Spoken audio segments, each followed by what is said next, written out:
So real ఎమోషన్స్ని, real ఇన్సిడెంట్స్ని చాలా ఇంపాక్ట్ఫుల్గా చెప్పగల దర్శకుడు రాజ్ గారు అనేసి ఆల్రెడీ మల్లేశం సినిమా ద్వారా మనందరం చూసాము. మళ్ళీ ఈరోజు 23 ట్రైలర్ చూసిన తర్వాత మళ్ళీ అదే మాట చెప్పాలని అనిపిస్తోంది. నిజంగా ఆ రియల్ ఎమోషన్స్ని, రియల్ పెయిన్ని అర్థం చేసుకుని తెరపైకి తీసుకురావడం అనేది అందరికీ సాధ్యమయ్యే విషయం కాదు. సో రాజ్ గారు ట్రైలర్ చాలా చాలా అద్భుతంగా ఉందండి. నిజంగా సినిమాని ఎంత ఆనెస్ట్గా చెప్పబోతున్నారో ట్రైలర్ అయితే చెప్పింది మాకు. అండ్ రియల్గా జరిగిన సంఘటనల గురించి మాట్లాడుతున్నారు కాబట్టి ఆ రియల్ క్యారెక్టర్స్ని కూడా అంతే అద్భుతంగా పోర్ట్రే చేస్తూ మన ముందుకు తీసుకొస్తూ ఉన్నారు రాజు గారు. And at the same time ఆ పాత్రలో ఇమిడిపోయినటువంటి మన యాక్టర్స్ కూడా నిజంగా ఒక్కొక్కళ్ళు ఎంత అద్భుతంగా అందులో ఒదిగిపోయారు అని అనిపించింది.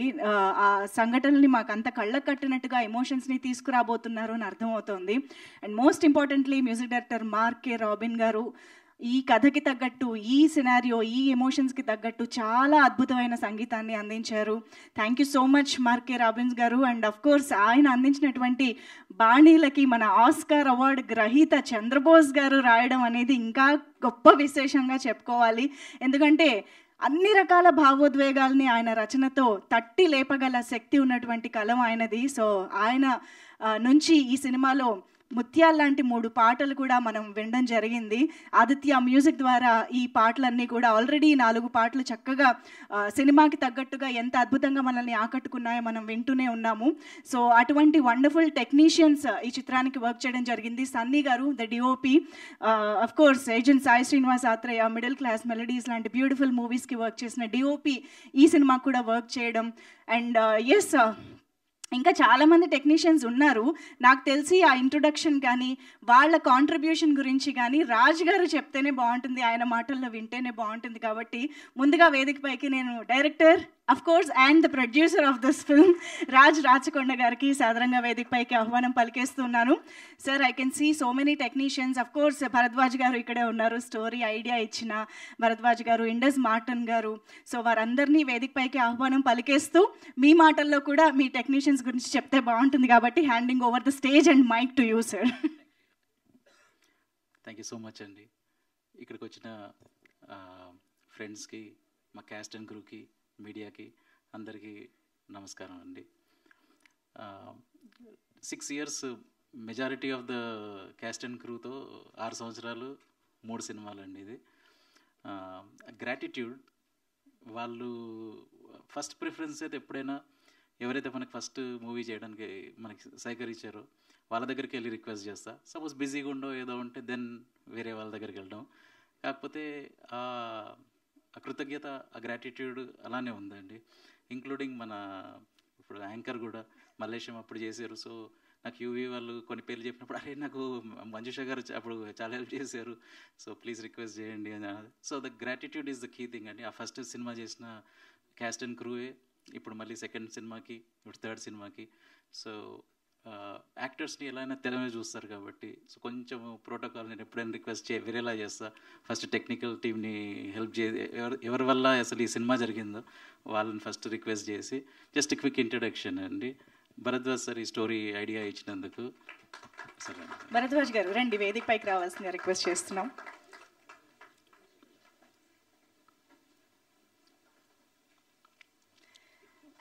Senior journalist and writer Bharadwaj garu is here. Yes. Venkat Siddhareddy ఇంకా Indus sir.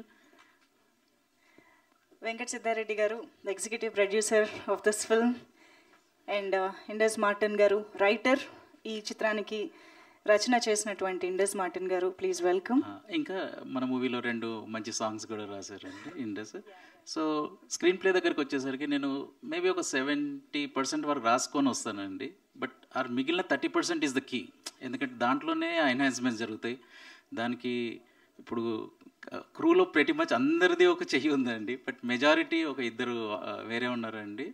Plus Venkat, Indus, mark music director, cinematographer, మన మహేష్ సార్, వీళ్ళందరి ప్రతి మచ్ మా డైరెక్షన్ టీమ్ ఆబ్వియస్లీ, వీళ్ళందరి దాంతోనే ఒక స్క్రీన్ ప్లే అండి. నెక్స్ట్ సన్నీ సినిమాటోగ్రాఫర్ రాలేదనుకుంటా. And Mark who is the key music director. వీళ్ళు కూడా రాలేదు.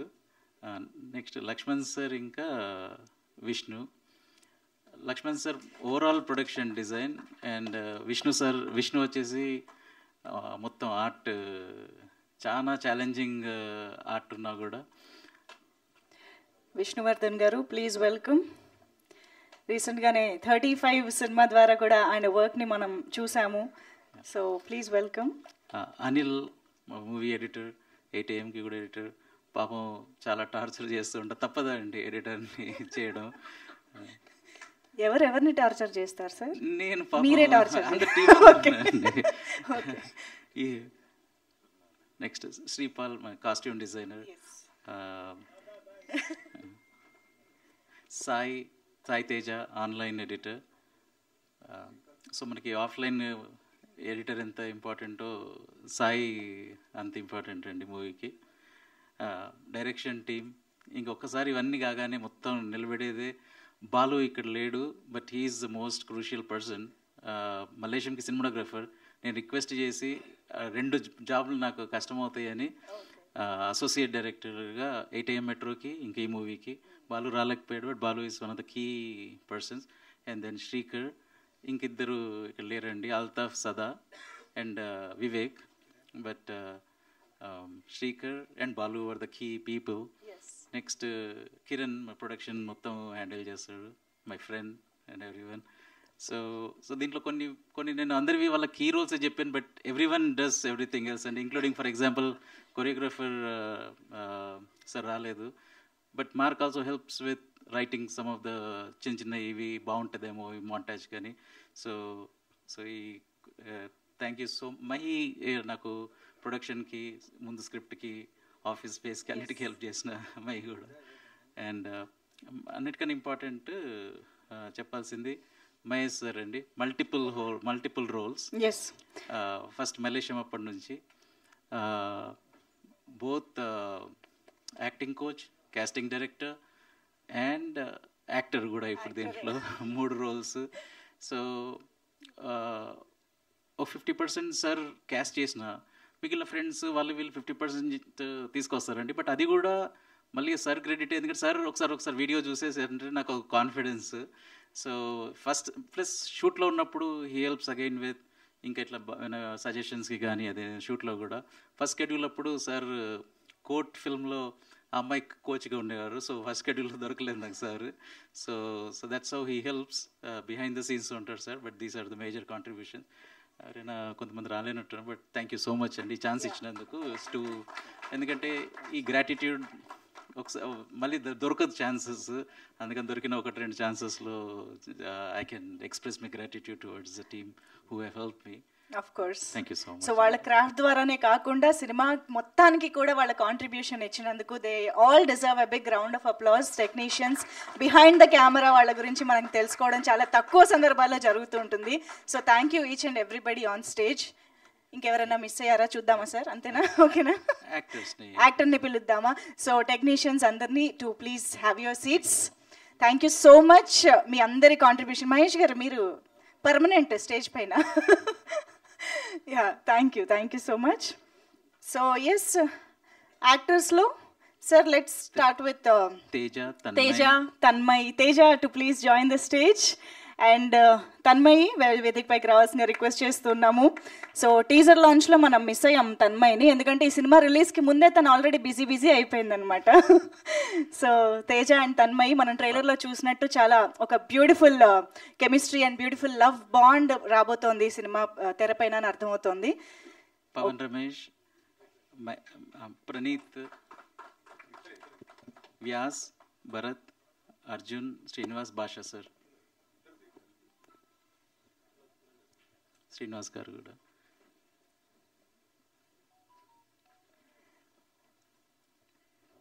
భాషా గారు, శ్రీనివాస్ గారు,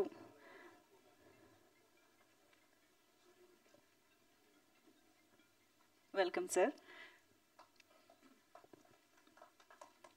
so Bhasha sir, Pavan already థియేటర్లో ఫేమస్ అండి. బట్ మేబీ ఇక్కడ కొంచెం ఇంకా వాళ్ళకి తగిన రికగ్నిషన్ దొరకలేదని నేను అనుకుంటున్నా.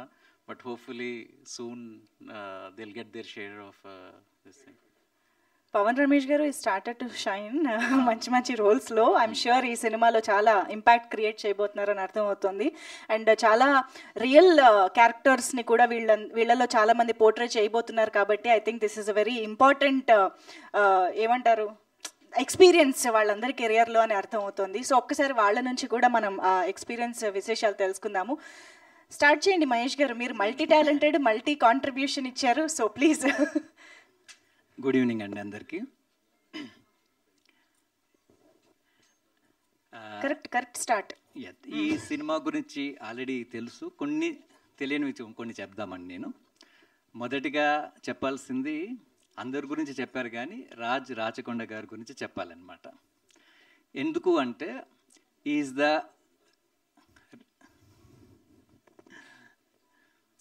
రేరెస్ట్ ఆఫ్ ది పర్సన్ అనొచ్చు మనం. అంటే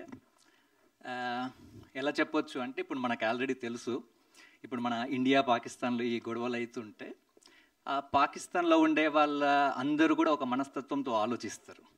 ఇక్కడ ఇండియాలో ఉండే మనం ఇంకొక మనస్తత్వంతో ఆలోచిస్తాం. అంతెందుకు ఇప్పుడు నార్త్ ఇండియన్స్ ఒకలా ఆలోచిస్తారు, ఇక్కడ మనం ఉండే సౌత్ ఇండియన్స్ ఒకలా ఆలోచిస్తాం. దీన్ని మనం గుంపు మనస్తత్వం అంటాం మనం. అంటే ఒక ప్లేస్లో ఉండేవాళ్ళు ఒకేలాగా ఆలోచించడాన్ని. అదే ఇప్పుడు మనం సినిమాకి వచ్చేసరికి సినిమా ఈ టెంప్లెట్లో ఉంటే నడుస్తుంది, ఇలాంటి సినిమాలే చూస్తారు జనాలు, ఇలాగే తీయాలి అని సినిమా ఫీల్డ్లో కూడా ఒక గుంపు మనస్తత్వంతో సినిమాలు తీస్తాం. ఇందులో ఏది కరెక్ట్ ఏది తప్పని కాదు, మనస్తత్వం గురించి చెప్తున్నా. ఆ గుంపు మనస్తత్వం నుంచి వేరుగా వెళ్ళి తను ఇలాంటి సినిమాలు తీస్తూ ఉంటాడనమాట.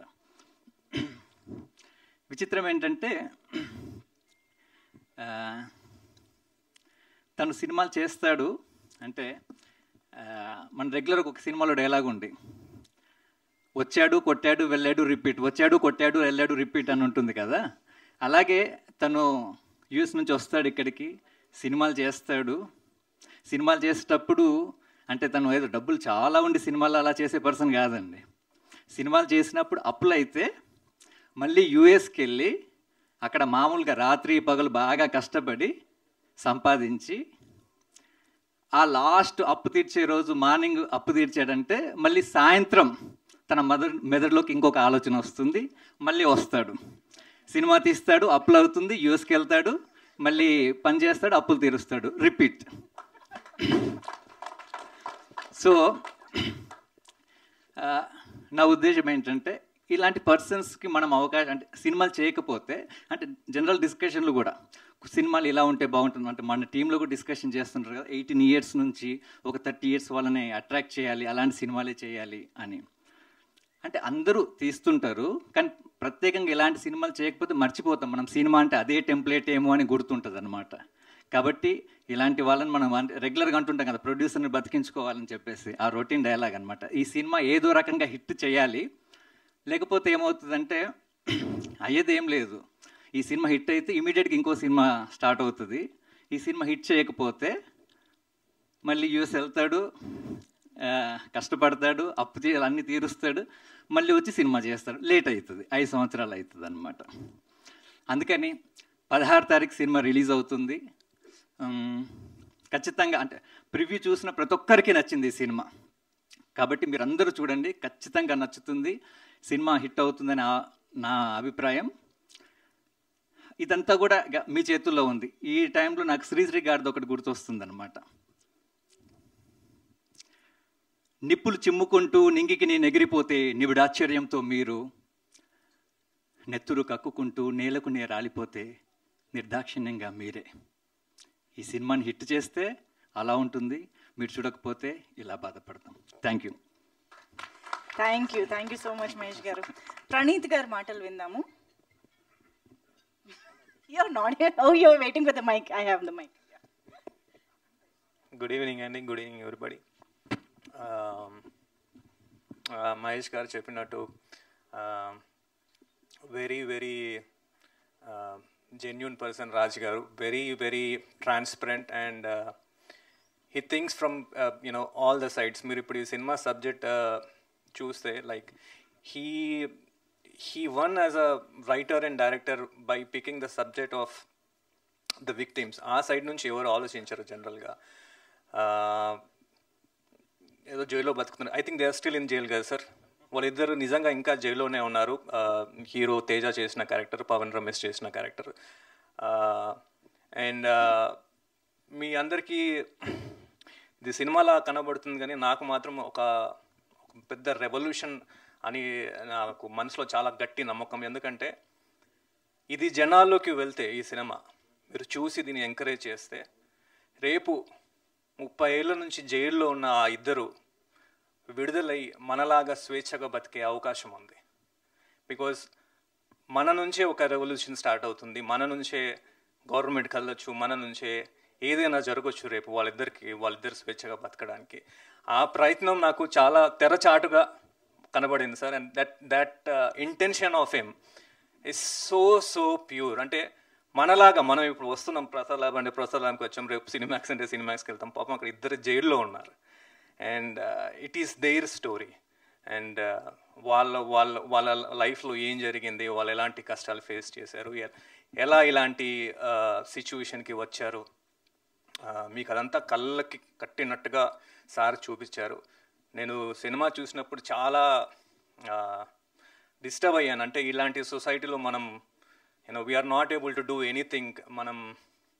మన వంతు కృషి ఏమైనా చేయగలిగితే, ఆయన అన్ని అప్పులు చేసి ఇంత పెద్ద సినిమా, ఇంత బ్యూటిఫుల్ సినిమా చేసినందుకు మనందరం టికెట్ కొనుక్కొని థియేటర్కి వెళ్ళి సినిమా చూస్తే, మీరు ఒక చాలా పెద్ద కార్యానికి మీరు కూడా ఒక కాంట్రిబ్యూట్ చేసిన వాళ్ళు అవుతారు. Please watch this film in theatres as a social responsibility, as a human being. మన తెలుగు వాళ్ళ కథ, మన కథ, మనం గొప్పగా చెప్పుకునే సినిమా ఇది. మీరు అందరూ చూస్తారని నాకు ఈ అవకాశం ఇచ్చిన డైరెక్టర్ గారికి, యాక్చువల్లీ నేను మా స్కూల్లో సీనియర్ కూడా sir, he is my senior in the same school. So I am very glad to be a part of this film sir. Very proud also. నేను బయట వ్యక్తిగా, ఈ సినిమాలో పనిచేసిన వ్యక్తి కాకుండా, నేను బయట వ్యక్తిగా ఈ సినిమా ట్రైలర్ చూసినా ఎవడరా తీసింది అని అనుకుంటాను నేను. Like it is so realistic and so hard hitting sir. రేపు మీరు సినిమా చూసిన తర్వాత కూడా మీరు సినిమా రివ్యూస్ మీకు వస్తే మీకు తెలిసిపోతుంది ఎంత బ్యూటిఫుల్ యాంగిల్ని సార్ ఎక్స్ప్లోర్ చేశారో అనేది. So I wish all the best to the team and the writers of this film and the technicians of this film. Thank you so much. Thank you so much. Vyas గారు మాట్లాడవలసిందిగా request చేస్తున్నాం. Hi, good evening అందరికీ, నమస్తే. నా పేరు వ్యాస్. టీజర్లో కూడా నేను కొంచెం నర్వస్గా మాట్లాడినా. అండ్ ముఖ్యంగా థ్యాంక్స్ టు రాజ్ సార్కి ఈ అవకాశం ఇచ్చినందుకు. నా బ్యాక్గ్రౌండ్ కూడా పట్టించుకోకుండా ఒక మంచి అవకాశం నాకు దొరికినందుకు. ఎన్నో స్టేజ్లు ఎక్కినా, కానీ ఈ స్టేజ్ నేను ఎక్కుతాను ఎప్పుడు అనుకోలేదు. అంటే మా బ్యాక్గ్రౌండ్ వచ్చేసి నేను ఒక థాట్లో ఉండే సార్. ప్రియదర్శి గారు చెప్పినట్టు ఒక డైలాగ్ ఉంటుంది, నా చావు నేను చేస్తా నీకెందుకు అని చెప్పేసి. సో అట్లాంటి లైఫ్ నుంచి ఒక మంచి స్టేజ్ ఎక్కి ఈ సినిమాలో నేను యాక్ట్ చేశాను. సో ఈ అవకాశం నాకు చాలా ఉపయోగపడుతుంది, ఫ్యూచర్లో నా సక్సెస్ఫుల్ లైఫ్ అవుతుందని అనుకుంటున్నాను. సార్ చంద్రబోస్ సార్కి కూడా చాలా థ్యాంక్ యూ సార్, ఇక్కడ విచ్చేసినందుకు. ఈ ట్రైలర్ కొంచెం సక్సెస్ఫుల్గా రీచ్ అవుతుందని కోరుకుంటున్నాం. థ్యాంక్ యూ అండి. Thank you so much. And Srinivas గారు, మీ మాటలు కూడా ఇప్పుడే వింటే. శ్రీనివాస్ గారు రాలేదనుకుంటా కదా. Sorry. Okay, so Pavan Ramesh గారి మాటలు విందాం. గుడ్ ఈవినింగ్ అండి అందరికీ, మీడియా వాళ్ళకి, విచ్చేసిన చంద్రబోస్ గారికి, దర్శి అన్న. 10 days నుంచి అవుట్డోర్లో ఉండి హెల్త్ అసలు బాగాలేదండి. చంద్రబోస్ గారిని కలవాలని యాక్చువల్గా నేను నా సినిమానే అయినా కూడా చంద్రబోస్ గారికి ఒక విషయం చెప్పాలని నేను ఇక్కడ దాకా వచ్చాను. సార్, మీరు అనేక గొప్ప పాటలు రాశారు. రాజు యాదవ్ సినిమాలో లేదే లేదే ప్రేమసలే అనే పాట ఆయనే రాసి ఆయనే పాడారు సార్. నాకు చాలా చాలా చాలా చాలా చాలా ఇష్టమైన పాట సార్ మీ సినిమా, మీరు రాసిన అన్ని పాటల్లో పాడిన దాంట్లో. Thank you so much for that sir. 23 cinema గురించి వస్తే, రాజ్ సార్ నాకు స్క్రిప్ట్ పంపించిన తర్వాత ఒకసారి చదివాను మొత్తం, మళ్ళీ ఒకసారి చదవాలనిపించింది, మళ్ళీ మొత్తం చదివాను. చదవడం అలవాటు, నాటకాల్లో చాలా స్క్రిప్ట్లు చదివి, చాలా నాటకాలు ఇదంతా చదివిన తర్వాత రాజ్ సార్ ఫోన్ చేస్తే 2-3 రోజులు నిద్రపట్టలేదు సార్, నిజంగా చెప్తున్నా. ఆ బస్సు, ఆ కేకలు, అంటే ఆ డైలాగ్స్లో కూడా అలా ఎంత బాధాకరంగా ఉందంటే, ఇలా వణుకుతుంది ఒళ్ళు అది మాట్లాడుతుంటే రాజ్ సార్తో. సార్ ఇలాంటి పాత్ర నన్ను తీసుకున్నారు, నిజంగా sir thank you so much sir. ఎవరెవరినో అనుకున్నారంట ముందు, రాజ్ సార్ మాత్రం పవన్ చేస్తే బాగుంటుంది అని అనుకున్నారంట. ఈ అవకాశాన్ని నాకు తెలియజేసిన వెంకట సిద్ధారెడ్డి అన్నకి, నా మిత్రుడు కిరణ్ మల్లెపంగకి, నాకు ఇచ్చిన రాజ్ సార్కి ప్రత్యేకంగా పెద్ద థ్యాంక్స్. 23 సినిమా చూసిన తర్వాత దాస్ క్యారెక్టర్ని ఎవ్వరూ మర్చిపోరు. నా పేరు Pavan Ramesh. Thank you so much. Super అండి, థ్యాంక్ యూ సో మచ్. మిగతా వారి మాటలు కూడా వినే ముందు సార్, విత్ యువర్ పర్మిషన్ నేను గెస్ట్లని అండ్ మిగతా వాళ్ళని కూడా ఒక గ్రూప్ ఫోటో పిలిచేద్దాము. ఒక్క సెకండ్. Sure, sir. ఇది అఫ్ కోర్స్ సార్ హెల్ప్తో ఈ యాక్టర్స్ రావడము, పవన్ చాలా యాక్టర్స్ని తెచ్చాడు, ఇదంతతో అయ్యిందండి. బట్ మలయాళం సినిమాకి ఆ స్థాయిలో యాక్ట్ చేయడం ఇది చాలా అదృష్టం అండి. ఈ ఆనిముత్యాలు ఈ సినిమాలో దొరకడం, వీళ్ళతో ఈ సినిమా ఇట్లా రావడం ఇది జస్ట్ ఒక అదృష్టం మాత్రమే అండి. కానీ ఇద్దరు యాక్టర్స్ గురించి స్పెసిఫిక్గా చెప్పాలి. నేను లాస్ట్ టైం టీజర్లో అన్నప్పుడే మన తన్మయ్ గురించి, పవన్ రమేష్, మన సూరి క్యారెక్టర్, అది చాలా బాగున్నాయండి. అసలు ఎట్లా మీరు మూవీలో చూస్తారు. ఇద్దరు క్యారెక్టర్స్ స్పెసిఫిక్గా చెప్పాల్సింది ఏంటంటే, ఫస్ట్ తేజ గురించి సాగర్ క్యారెక్టర్ చేసినది. ఒక ఇంత మంచి యాటిట్యూడ్ ఒక యాక్టర్కి దొరకడం ఒక అదృష్టం అండి. ఎందుకంటే నేను ఫస్ట్ కూర్చోబెట్టి చెప్పింది ఏంటంటే, స్టార్టింగ్ మొత్తం పవన్ నీకు 1-2 ఇయర్స్ సీనియర్ మూవీలో, 1-2 ఇయర్స్ ఎల్డర్. సో అతను డామినేట్ చేస్తాడు, నువ్వు కొంచెం తగ్గు ఉండాలి. ఎందుకంటే నువ్వు అతను మెంటర్ లాగా, నీ ఫ్రెండ్ ఎల్డర్ బ్రదర్ లాగా. సో ఆ బాడీ లాంగ్వేజ్ నీకు స్టార్టింగ్లో కొత్త పిల్లలు ఏంటంటే కొంచెం అప్పుడప్పుడు కొంచెం డామినేట్ చేయడానికి ట్రై చేస్తారు వీళ్ళు. ప్లస్ ఇతను ఈ అమ్మాయి ఉన్నప్పుడు అమ్మాయి క్యారెక్టర్ స్ట్రాంగర్ క్యారెక్టర్ రైటింగ్లో కానీ అన్నిట్లో కానీ. సో అప్పుడు నువ్వు అంత ఇంకా ఇమ్మెచ్యూర్ ఉన్నావు, సో నువ్వు తగ్గుండాలి. And then you will get your time as the character progresses నీకు వస్తుంది, దాని ప్రకారంగా వెళ్తూ ఉండాలి. అంటే ఫస్ట్ కోఆపరేట్ చేసి అన్ని చేసినందుకు. సో యాక్టర్స్ది అది అంటే కొత్తగా వచ్చే వాళ్ళకి యాక్టర్స్ కూడా ఇప్పుడు సార్ అయితే ఇంకా బెటర్గా ఎక్స్ప్లెయిన్ చేయగలుగుతారు కోచ్ కాబట్టి. బట్ అదొకటి what we look for is ఆ క్యారెక్టర్కి ఎంత అవసరము ఓపిక పట్టాలి, then you will get your ఇది. అది ఇంకొక అమ్మాయి కూడా ఒక విక్టిమ్గా చేసిందండి, బస్లో జరిగిన అమ్మాయి. సో చిన్న పాప ఉంటుంది, అప్పుడు ఎట్లా ఉంటుంది, తర్వాత ఇతన్ని కలవాల్సి వస్తుంది జైల్లో. సో నేను చెప్పినప్పుడు సార్ కొంచెం కోచింగ్ ఇచ్చారు ఆమెకి, ఫస్ట్ టైం యాక్ట్రెస్. సో నేను ఇది విషయం అని చెప్పగానే దెన్ షీ ఫ్రోజ్. నేను ఇంతే ఇట్లే ఉంటాను కదండి, ఇది ఇప్పుడు మా ఫాదర్ వెళ్ళారు చిన్నప్పుడు, బస్లో రాలేదు మళ్ళీ. So this is how I will feel. అసలు that's exactly how you be అని. సో ఈ యాక్టర్స్ ఆ క్యారెక్టర్ని అర్థం చేసుకోవడము, చేయడము ఇది జస్ట్ అదృష్టం అండి. Thank you so much. ఇంకా లాస్ట్ ఒక్కటి, నాకు మన మీడియా మిత్రులు, మన ఆదిత్య నుంచి నిరంజన్ సార్, మాధవ్ సార్, మళ్ళీ స్పిరిట్ నుంచి శివ, మళ్ళీ మన పిఆర్ఓ వంశీశేఖర్ గారికి. Obviously, I think let's call upon stage, sir. Yes, Niranjan garu, Madhav garu, Vedic paiki రావాల్సిన రిక్వెస్ట్ చేస్తున్నాం. అండ్ స్పిరిట్ మీడియా నుంచి శివ గారిని వేదిక పైకి రావాల్సిన రిక్వెస్ట్ చేస్తున్నాం. సో మనందరికీ తెలిసినట్టుగా 23 సినిమాని May 16th స్పిరిట్ మీడియా ద్వారా కూడా ఈ చిత్రం మన ముందుకు రాబోతోంది. సో ఈ సందర్భంగా thank you Spirit media. Vamsi Shekhar of course the PROs of this film, వెనకుండి ఎంతో అద్భుతంగా నడిపించేవారు, కెమెరా ముందుకు తక్కువగా వస్తూ ఉంటారు. అయినప్పటికీ శేఖర్ గారు వస్తే రాజు గారు చాలా ఆనందపడతారని తెలుస్తోంది. So yes, thank you so much once again sir. And also ఒక గ్రూప్ ఫోటో కోసం ఐ థింక్ విష్ణు గారు అండ్ లక్ష్మణ్ గారు ఒక్కసారి మళ్ళీ వేదిక పైకి వస్తే బాగుంటుంది. ఇండస్ మార్టిన్ గారు ఒక గ్రూప్ ఫోటో ఆప్ కోసం, మీడియా కోసం అందరినీ పిలిచేద్దాము. ఒక్కసారి ఒక గ్రూప్ ఫోటో కోసం టెక్నీషియన్స్ ఇందాక వచ్చిన వాళ్ళందరూ కూడా వేదిక పైకి మళ్ళీ రావాల్సిందిగా రిక్వెస్ట్ చేస్తున్నాం. అండ్ ఎస్, మరి ఆలస్యం చేయకుండా మల్లేశం సినిమా ద్వారానే ఒక బ్యూటిఫుల్ లీప్ని తన కెరియర్లో తీసుకున్నటువంటి ప్రియదర్శి గారు, ఆ మెట్లు అలా అలా గ్రాఫ్ని పెంచుకుంటూనే కోర్ట్ అండ్ సారంగపాణి జాతకం ద్వారా బ్యాక్ టు బ్యాక్ సక్సెస్లో అందుకున్న ప్రియదర్శి గారు is here on stage. And భాషతో సంబంధం లేకుండా భావాల్ని ప్రపంచవ్యాప్తంగా అర్థమయ్యేలా చేసి అందరినీ ఉర్రూతలూగించినటువంటి మా ఆస్కార్ అవార్డ్ గ్రహీత చంద్రబోస్ గారికి సాదరంగా వేదికపైకి ఆహ్వానం పలికేస్తున్నాము. థ్యాంక్ యూ సో మచ్ ఇద్దరికి కూడా వేదిక పైకి వచ్చినందుకు. సో ఎస్ సార్, ఇంకా ఎవరన్నా? నేను వాసు గారు డిజైనర్, సారీ మర్చిపోయాను. Yeah. అందరిలో అప్పుడప్పుడు ఒక్కొక్కరిని మర్చిపోయాను, సారీ అండి. Yeah so thank you so much. ఒక్కసారి మన ఒక బిగ్ గ్రూప్ ఫోటో ఇచ్చేద్దాము మీడియాకి. Sir mic.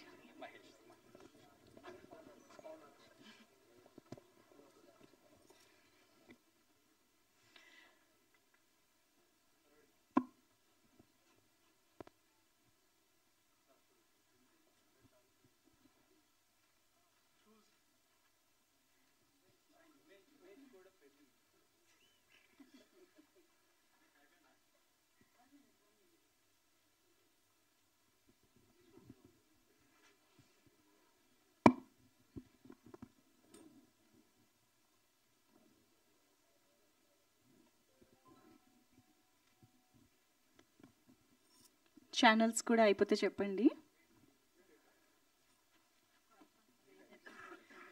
ఒక్కసారి దర్శి గారు, చంద్రబోస్ గారు ఒక్క అడుగు ముందుకు వేసి, రాజ్ గారు అండ్ తేజ, తన్మయి ఒక్క అడుగు ముందుకు వేసిరండి please.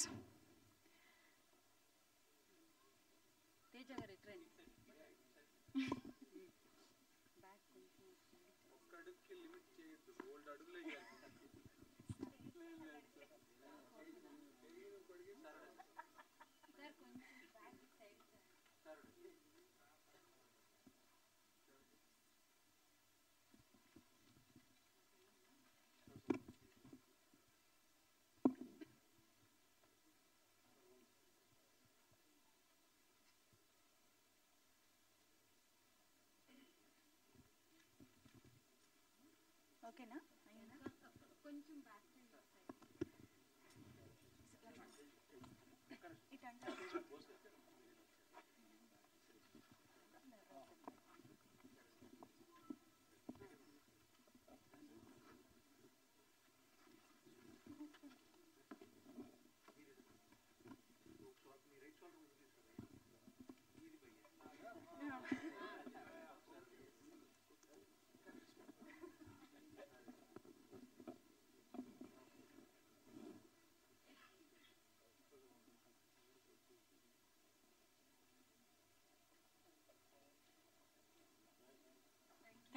Thank you so much everybody on stage. Technicians I think మళ్ళీ మీరు వెళ్ళి కూర్చోవచ్చు అండ్ గెస్ట్లని వేదిక పైన ఉండవలసిందిగా రిక్వెస్ట్ చేస్తూ, అఫ్కోర్స్ తేజ అండ్ తన్మయి మాటలు ఇప్పుడు వినాలి. ఎందుకు సడన్గా ఎక్స్ప్రెషన్ మారిపోయింది? లాస్ట్ టైం తేజ స్పీచ్కి అందరూ ఫిదా అయిపోయారు. సో తేజతోనే మొదలు పెట్టేద్దాం. తేజ లేదు అందుకే లాస్ట్ కొంచెం, ఇప్పుడు లాస్ట్ టైం మీరు రండి.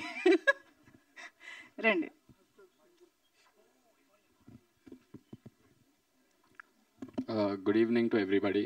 నా పేరు తేజ అండి. మీడియాలో అందరికీ thank you for coming and supporting us. And special thanks to Chandrabose sir lyrics రాసినందుకు మా మూవీలో. And Priyadarshi bro for coming and gracing our event. Thank you so much. Acting కన్నా ఈ స్పీచెస్ ఇస్ హార్డర్ పార్ట్ అనిపిస్తుందండి వెళ్ళే కొద్దికి. ఈ మధ్య స్టార్ట్ చేశాను, slowly I think I will start ఏసింగ్ it. Movie గురించి వస్తే అండి, యూజువల్గా నేను అబ్జర్వ్ చేస్తున్న world is running on currency and fame. నాకు ఒక 27 years ఉంటాయండి. నాకు 10 years అప్పటి నుంచి ఎంతో కొంత మైండ్ డెవలప్ అయ్యి చూస్తూ ఉంటాం కదా. సో ఆల్మోస్ట్ ఒక 15 years నుంచి అబ్జర్వ్ చేస్తున్నా. These both things are very important for you to put somewhere. అంటే మిమ్మల్ని ఎక్కడైనా పెట్టాలంటే సొసైటీలో these both things are very important. And ఆ director and producer Raj sir is completely opposite. నాకు మంచి సినిమా తీయాలమ్మా, డబ్బు వస్తుందా రాదా పక్కన పెట్టేద్దాం. ఆఫ్ కోర్స్ ఆడితే వెరీ గుడ్, ఆడకపోతే we can't do anything. But people have lost, they haven't seen a very good film అని ఎప్పుడు అంటూ ఉంటారు. ఈ మూవీ లాస్ట్ టైం చెప్పినట్టు అండి, చాలా స్క్రిప్ట్స్ తర్వాత ఫస్ట్ అసలు ఎవరు నమ్మలేదండి నేను యాక్టింగ్ చేయగలను. నాకే అప్పుడప్పుడు డౌట్ వస్తూ ఉంటుంది. But pulled it of some how. So ఇన్ని ఇయర్స్ ఆఫ్ ట్రయల్స్ తర్వాత కొన్ని స్క్రిప్ట్స్ యావరేజ్గా ఉన్నాయి, okay we can work on it అనిపించింది. కానీ ఈ స్క్రిప్ట్ విన్నాకండి నాకు బాగా ఎక్సైటింగ్ అనిపించింది ఏంటంటే, నేను జీవిస్తున్న లైఫ్, ఈ character is completely there is a north and south pole difference. So చాలా ఎక్సైట్ చేసిందండి. యూజువల్గా డెబ్యూ ఫిలిం అంటే కొంచెం ఫైట్స్, డ్యాన్స్, మంచి ఐటమ్ సాంగ్ యూజువల్గా అలా ఎక్స్పెక్ట్ చేస్తారు. That is how the trend has been going since the past I think 1.5 decade. కానీ ఈ స్క్రిప్ట్ విన్నాకండి it has excited me so much. అరే మనం వచ్చిన పర్పస్ ఆఫ్ దిస్ ఇండస్ట్రీకి వచ్చిన పర్పస్ ఏంటారా, యాక్ట్ చేద్దాం, హీరో అవుతామా, సరే పక్కన వేరే రోల్ చేస్తామా పక్కన పెడితే that was the core point అండి. అండ్ నాకు నేర్చుకోవటానికే this kind of a character I think has unlocked some, అంటే నాలో ఈ కోణం కూడా ఉంటుందా అనే పర్స్పెక్టివ్ నేను అసలు ఎప్పుడు అనుకోలేదండి. కానీ ఈ మూవీ చేశాక ఐ థాట్ అరే ఓకే ఇలా ఉంటుందా లైఫ్. తప్పు అనేది అందరం చేస్తాం కదండి, ఎవరు చేయలేదు తప్పు. 10 ఏళ్ళ నుంచి లేకపోతే 2 ఏళ్ళ నుంచి పుట్టిన అబ్బాయి నుంచి 60 ఏళ్ళ వరకు వచ్చే ముసలాయన కూడా తప్పు చేస్తాడండి. తప్పు అనేది అందరం చేస్తాం లైఫ్లో. నా పర్స్పెక్టివ్ ఎలా ఉండేదంటే, అంటే ఏమన్నా ఎవరైనా తప్పు చేశారు, ఎందుకురా వీడు ఇలా చేస్తున్నాడు, అసలు వీడిని అసలు అంటే యూజువల్ మన వాడుక భాష ఈయన కొట్టాలా లేకపోతే వీడికి అసలు సెన్స్ లేదురా అనుకుంటాం. బట్ ఈ మూవీ చేశాకండి there is a new perspective that has unlocked in me. One is patience and one is ఇంకొక విధంగా కూడా చూడటం. అరే వాడు ఎందుకు చేసి ఉంటాడు తప్పు, కావాలని ఎవరైనా చేయం కదండి తప్పు, కావాలి చేసాలి, that's a different story all together. But యూజువల్గా తప్పు అనేది ఇట్ హ్యాపెన్స్ బై మిస్టేక్ అంటాం. సో ఇది చేశాకండి దట్ న్యూ పర్స్పెక్టివ్. అంటే ఇన్నేళ్ళు ఒక థాట్ ప్రాసెస్లో ఉన్నాను. ఈ మూవీ ఎక్స్పీరియన్సెస్ కానీ ఈ మూవీ జర్నీతో I have started seeing another side of myself in terms of thought process. And ఈ మూవీలో అంటే I don't want talk about too many themes, చాలా థీమ్స్ ఉన్నాయండి. యూజువల్గా ఒక మూవీలో 1 or 2 థీమ్స్ ఇన్కార్పొరేట్ చేయటం అంటే ఇట్స్ వెరీ హార్డ్. ఈ మూవీలో ఆల్మోస్ట్ 4 to 5 థీమ్స్ చేసామండి.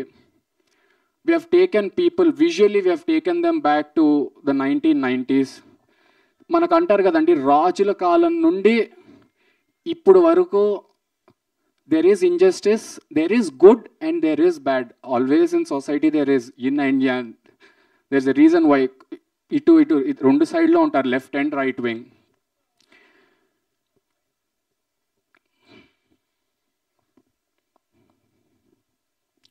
సో నా థాట్ ప్రాసెస్ అయిపోయిందండి. I was thinking of some other thought.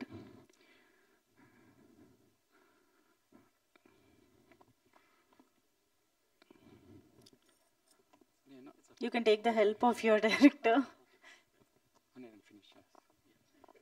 So left and right wing రెండు సైడ్స్ ఉంటాయండి.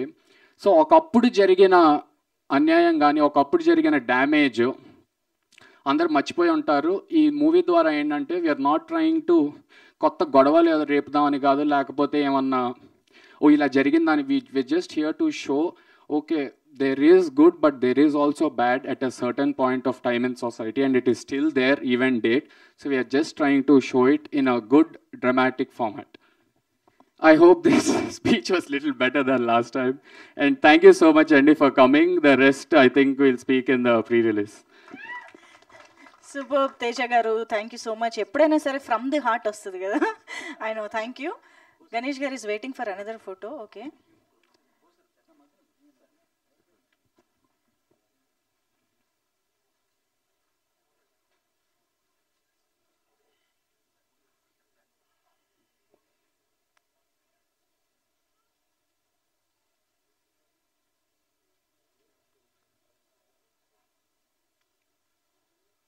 Okay okay thank you. And yes ఇప్పుడు తన్మయి మాటలు కూడా వినేద్దాము. To please talk for us. అందరికీ నమస్కారం. ఇక్కడ వచ్చిన వాళ్ళందరికీ first of all thank you so much. Media వాళ్ళకి, అందరు ఆడియన్స్కి, family friends who have been here, మీ టైం తీసుకుని ఇక్కడ వచ్చినందుకు thank you. And special thanks to Chandrabose sir and Priyadarshi garu. నా డెబ్యూ ఫిలిమే చంద్రబోస్ గారు లిరిక్స్ రాయడం ఇస్ సంథింగ్ అబౌవ్ మేనిఫెస్టేషన్ అని చెప్పొచ్చు. అంటే ఎక్స్పెక్ట్ చేశాను కానీ ఇంతలా ఎక్స్పెక్ట్ చేయలేదు. ప్రతి ఒక్క సాంగ్ యాక్చువల్గా మీరు ఇప్పుడు వింటే చంద్రబోస్ గారు రాసింది, it is showing our journey. నేను మళ్ళీ మళ్ళీ వింటున్న కొద్దీ అరే సాంగ్లోనే మా జర్నీ తెలిసిపోతుంది అన్న ఫీలింగ్ వచ్చింది. అంత బ్యూటిఫుల్గా లిరిక్స్ రాసినందుకు thank you sir, thank you so much. And Priyadarshi garu, I seen your journey from Jathi Ratnalu ఇప్పుడు కోర్ట్ దాకా, సారంగపాణి జాతకం దాకా. ఆడిషన్ వీడియోస్ నేను జనరల్గా యూట్యూబ్లో చూస్తూ ఉంటాను. అలాగనే ప్రియదర్శి గారు అంత తెలియనప్పుడు I seen an audition clip of yours. Different emotions emote చేస్తున్నారు దాంట్లో. అక్కడే I got to know that he'll be successful some day అనేసి. Thank you for coming here sir. And అమ్మమ్మ ఇక్కడందరూ వచ్చి వీళ్ళు కూడా వచ్చారు. అమ్మమ్మకి ఎంత కాళ్ళనొప్పి ఉన్నా కూడా what ever the event is, నాదైతే కాళ్ళనొప్పి పక్కన పెట్టేసి షీజ్ లైక్ ఓకే వచ్చేస్తాను అనేసి. థ్యాంక్ యూ అమ్మమ్మ ఇక్కడ వచ్చినందుకు. And for my friends and all, Raj sir, I think thank you would fall short. Thank you so much for taking me in this film. First film ఏ ఒక debut ఆర్టిస్ట్కి, యాక్ట్రెస్కి full length role దొరకడం చాలా అదృష్టం అని చెప్పొచ్చు. And sir has been like a mentor. ఇప్పటి కూడా సార్కి ఏమైనా అబౌట్ ఎనీ సజెషన్స్ నేను టెక్స్ట్ చేస్తూ ఉంటే, how much ever busy he is, he replies me within సెకండ్స్లో అసలు. అండ్ ఒక యాక్ట్రెస్కి safety is the most important thing అని చెప్పొచ్చు. అండ్ సార్ మేడ్ ష్యూర్ షూట్స్లో, సెట్స్లో ఎవరు కూడా they did not come to me and disturb me. I was just focused on acting. I think this is something which everyone have to implement in the direction.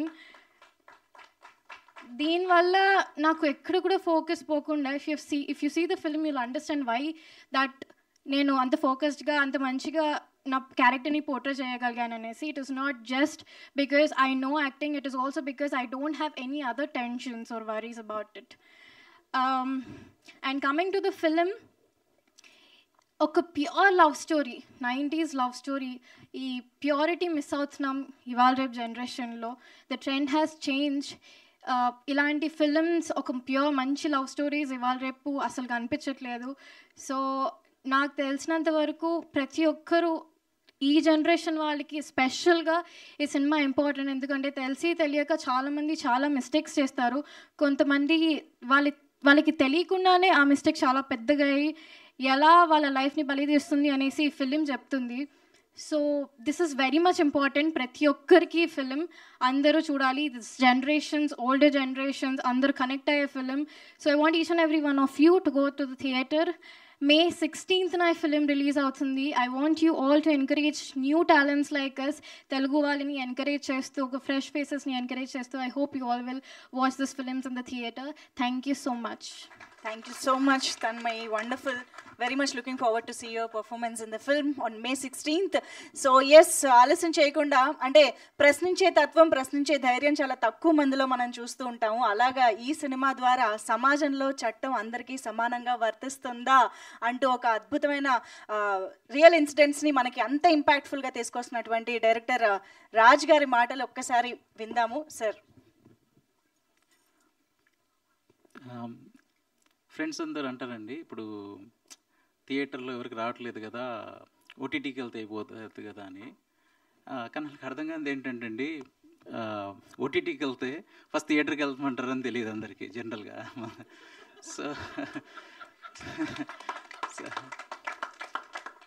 So కానీ ఇంకొకటి ఏంటండి, నాకు థియేటర్కి వెళ్ళాలని కూడా రీజన్ ఏంటంటే, ఒక ఫైన్ టెక్నికల్ టీమ్ అండి ఇది. సో ఫర్ ఎగ్జాంపుల్ నా అసోసియేట్ బాలు, FTI నుంచి sound designer Nitin, sound mix చేసిన అజిత్, స్క్రీన్ రైటింగ్ రాసిన వీళ్ళంతా FTI నుంచి వచ్చిన వాళ్ళు. సినిమాగ్రఫర్ ప్రాగ్ ఫిల్మ్ స్కూల్లో నుంచి, ఇప్పుడు శ్రీపాల్ నిఫ్ట్ నుంచి. So it's a very strong technical team. మళ్ళీ మ్యూజిక్ దగ్గరకు వచ్చేసరికి మార్క్ మ్యూజిక్లో లిరిక్స్ 3 పాటలు చంద్రబోస్ సార్ రాశారు, 2 పాటలు ఇండస్ రాశారు, 1 పాట రెహమాన్ సార్ రాశారు. మంచి సింగర్స్ పాడారు దీంట్లో.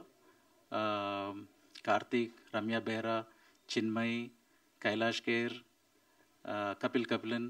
సో చిన్న సినిమాలలో ఇది చాలా పెద్ద సినిమా అండి.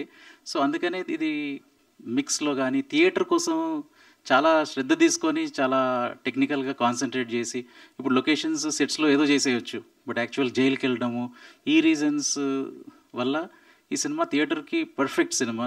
సో ప్లీజ్ చూడండి, చూస్తే అట్లీస్ట్ ఓటీటీస్ మళ్ళీ ఎంకరేజ్ చేస్తారు. సో చిన్న సినిమాలు, ఇట్లాంటి సినిమాలు కూడా ఎందుకు ఆడాలంటే అండి, ప్రస్తుతం ఇప్పుడు థియేటర్స్లో సరే స్టార్ మూవీస్ ఆడుతున్నాయి, విఎఫ్ఎక్స్ ఉన్న మూవీస్ ఆడుతున్నాయి అని అంటే అది సరిపోదండి. ఎందుకంటే ఆ ఈకో సిస్టంలో అవి సర్వైవ్ కావాలంటే థియేటర్స్కి మళ్ళీ ఈ థియేటర్స్ ఈ స్మాల్ ఫిల్మ్స్ అన్నీ వెళ్తేనే, ఎంతో అంత ఆక్యుపెన్సీ ఉంటేనే సినిమా థియేటర్స్ ఉంటాయి. లేకపోతే ఫ్యూచర్లో స్టార్ ఫిల్మ్స్ కూడా అయిపోతాయి థియేటర్స్లో, లేకపోతే ఎక్కడి నుంచి ఆడతాయండి. సో అవి కూడా ఉండాలి. And then all such actors, ఇప్పుడు దర్శి లాంటి బ్రిలియంట్ యాక్టర్స్ ఒక్కొక్క రోల్తో వాళ్ళు ఎలా ఎదిగి ఇప్పుడు మెయిన్ స్ట్రీమ్ సినిమాలో వెళ్ళారు. సో ఈ యాక్టర్స్ అందరూ కూడా రేపు పొద్దున అలా వెళ్తారు. సో పెద్ద సినిమాకి అవసరం వచ్చిన టెక్నీషియన్స్ అందరూ కూడా ఇక్కడంతా చేసి అక్కడికి వెళ్తారు. సో అదే స్టేట్ గవర్నమెంట్ని కూడా మొన్న వెళ్ళి రిక్వెస్ట్ చేశాను. సో ఇలాంటి సినిమాలు ఏదైతే డబ్బులు ఇవన్నీ ఆశించకుండా చేస్తామో, గవర్నమెంట్ కూడా ఒక ముందుకు వచ్చి దీన్ని ఎంకరేజ్ చేయాలి ఇట్లాంటి సినిమాల్ని అని రిక్వెస్ట్ చేశాను. చూడాలి. ఇంకొకటి మీడియా సపోర్ట్ కూడా ఒక రిక్వెస్ట్ చేయడానికి రీజన్ ఏంటండి, కార్పొరేట్ సోషల్ రెస్పాన్సిబిలిటీ CSR మీడియాలో కూడా ఉంటుంది. Of course it's a business, advertisements వస్తాయి, దాన్ని బట్టి చేస్తారు, ఇవన్నీ చేస్తారు. ఇంతలో రీసెంట్గా ఒక ఆర్టికల్ ఎక్కడో చదివాను, మీడియాకి ఇస్తున్నాం కాబట్టి రివ్యూ అంటే that's not the right way అండి. అడ్వర్టైజ్మెంట్ ఈజ్ మన సినిమా అందరికన్నా ముందు కనిపించాలని లేదా ఇది రావాలని. సో దానికి మనం ఇచ్చినంత మాత్రాన మీడియాని పాజిటివ్ రాయడం, that's a very unfair thing to ask the media. ఈ మూవీ కూడా what ever the media says we have to accept. కానీ ఒకటేంటంటే, నేను మీడియా రివ్యూస్లో నాని గారు కూడా మొన్న ఏదో రాయండి, బట్ ఇది చూడాలా లేదా రాయండి, but every one has their own view. నా ఒక్క రిక్వెస్ట్ ఏంటంటే, మీ ఆర్గనైజేషన్లో డిఫరెంట్ జాన్రాస్ రివ్యూ చేసేవాళ్ళు ఉండాలండి. ఒకే పర్సన్ సమ్టైమ్స్ ఒకరికి వ్యాంపైర్స్ మూవీస్ ఇష్టం లేదనుకుందాం, లేదా ఇంకొకటి ఏదో ఇష్టం ఉండదు, జాంబీస్ ఇష్టం ఉండదు. సో వాళ్ళని ఇప్పుడు వెళ్ళి ఆ మూవీ రివ్యూ చేయమంటే అది కొంచెం కరెక్ట్ కాదండి. బికాస్ దే గో విత్ నాకు ఇది ఇష్టం ఉండదు అని చేయడం. సో ఒకే పర్సన్కి పాసిబుల్ కాదు. సో FTI లాంటి మంచి ఫిల్మ్స్ ఇన్స్టిట్యూట్లో ఫిల్మ్ అప్రిషియేషన్ కోర్స్ చేయాలి, so that they understand how to appreciate a film. And the second part is అన్ని జానరాస్ అందరు కవర్ చేయలేరు కాబట్టి మీడియా ఆ గ్రూప్లోనే డిఫరెంట్ వాళ్ళు డిఫరెంట్ చేస్తే they will do justice to the film when they review it. ఇష్టం లేని ఫిల్మ్ చేస్తే కుదరదు అది. సో ఇదొక రిక్వెస్ట్ అండి మీడియా దగ్గర నుంచి కూడా. ఇలాంటి ఫిల్మ్స్ కూడా ఏవైతే మేము ఏవి కమర్షియల్ పెద్దగా ఆలోచించి చేసిన, అన్ని క్యాల్కులేషన్తో చేసిన సినిమాలు కాదు, ఇలాంటి వాటిని కొంచెం మీరు ప్రోత్సహించాలి. ఇలాంటి సినిమాలు ఇంకా రావాలి. ఇప్పుడు మల్లేశం చేసినప్పుడు ఎప్పుడు అనుకోలేదు మళ్ళీ ఇంకొక బలగం వస్తుంది అని. సో అట్లాంటి ఇంకా చాలా సినిమాలు వస్తాయి. సో ప్లీజ్ హెల్ప్ అస్ అండి, ఎంకరేజ్ సచ్ ఫిల్మ్స్. సో ఇంకా ఫిల్మ్స్ రావాలి, ఇంకా థియేటర్స్లో చిన్న ఫిల్మ్స్ రావాలి, దాంతో ఇంకా పెద్ద ఫిల్మ్స్ కూడా ఆడతాయి. సో ఈ ఎకో సిస్టమ్తో సినిమాలు ఉంటాయి, మీడియా ఉంటుంది, దీని మీద ఉన్న ఎంటర్టైన్మెంట్ వాళ్ళు ఉంటారు, ఇన్ఫ్లుయెన్సర్స్. ఇట్స్ ఎకో సిస్టమ్ అండి. Each of us depend on it.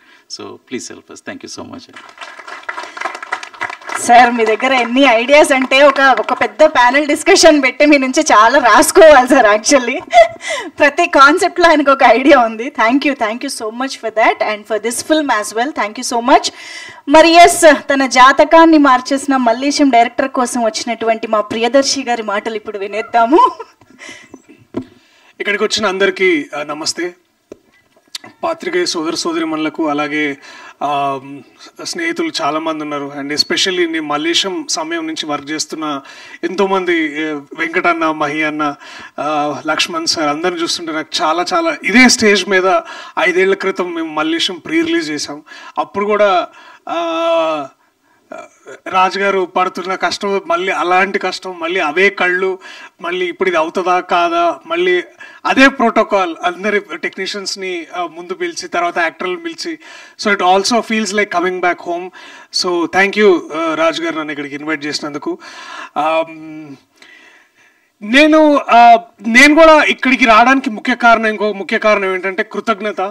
ఎందుకు అంటే నా జీవితంలో, నా కెరియర్లో ఒక కొత్త ఊపిరినిచ్చి నాకు కొత్త మార్గదర్శకం చేసిన సోదర సమానుడు రాజు గారు. అండ్ నిజంగా నేను కూడా మళ్ళీ ఇంకొకసారి ఈ వేదికగా, అంటే ఎన్నో వేదికల మీద ఎన్నోసార్లు, ఎన్నో సమయాల్లో, ఎన్నో సందర్భాల్లో బలగం గురించి మాట్లాడినా, లేకపోతే నిన్న మొన్న వచ్చిన కోర్ట్ కానీ సారంగపాణి గురించి మాట్లాడిన ప్రతి ఒక్కరూ మళ్ళీ మళ్ళీ తిరిగి మాట్లాడే సినిమా మల్లేశం సినిమా. అది నాకు మీరు ఇచ్చినందుకు మళ్ళీ ఈ వేదికగా మీకు మళ్ళీ హృదయపూర్వకంగా ధన్యవాదాలు రాజు గారు. ఎప్పుడు రాజరాజు అని పిలుస్తున్నా, ఇప్పుడు ఇట్లా రాజు గారు అంటే నాకు కూడా. So it is great to know. And మళ్ళీ ఈ స్క్రిప్ట్ నాకు ముందు నన్ను అడిగారు చేయమని. నేను కొన్ని కారణాల వల్ల వేరే ప్రాజెక్ట్స్ వల్ల చేయడం కాస్త ఆలస్యమైంది. అయినా నాకు తెలుసు ఎక్కడో మైండ్లో ఎక్కడో ఒక రాజ్ గారి దగ్గర ఒక అన్స్టాపబుల్ బగ్ ఉంటుంది అనమాట. నన్ను ఎవరు ఆపేది, నేనేం చేయలేనా, ఇట్లాంటి ఒక అంటే ఇప్పుడు వదిలేస్తే ట్రంప్ మీద కూడా పోయి నిజంగా ప్రశ్నిస్తాడు ఆయన కూడా, నువ్వు 100% టారిఫ్ ఎట్లేస్తావు మా మీద అని. సో అట్లాంటి మనస్తత్వం ఉన్న వ్యక్తి ఇలాంటి ఒక సబ్జెక్ట్ ఎంచుకొని చట్టం అనేది అందరికీ సమానమేనా అని ప్రశ్నించడం అన్నప్పుడు నాకు కాస్త ఎక్కువ సర్ప్రైజ్ అవ్వలేదు, కానీ చాలా చాలా గర్వంగా ఫీల్ అయ్యాను. సో ఇక్కడికి నేను రావడానికి, ఇక్కడ నించొని మాట్లాడడానికి ముఖ్యమైన ఇంకో కారణం, ఇవాళ నేను చాలా గర్వపడుతున్నాను. నేను అన్నగా భావించే రాజు గారు ఇలాంటి ఒక సబ్జెక్ట్ తోటి ఇలాంటి ఒక ఇంపార్టెంట్ టాపిక్ని తీసుకొచ్చి హిస్టరీలోకి మళ్ళీ వెనక్కి వెళ్ళి ఇలాంటి సమాధానాలు, ఇలాంటి ప్రశ్నలు మళ్ళీ అడగడం చాలా చాలా ఇంపార్టెంట్ అని భావించి ఇలాంటి సినిమాలు చేయడం నిజంగా నేను ఎంతో గర్వపడుతున్నాను. అండ్ తెలుగు సినిమాకు కూడా చాలా చాలా lucky that we have a director like Raju గారు, we have a producer like Raju గారు. ఆయన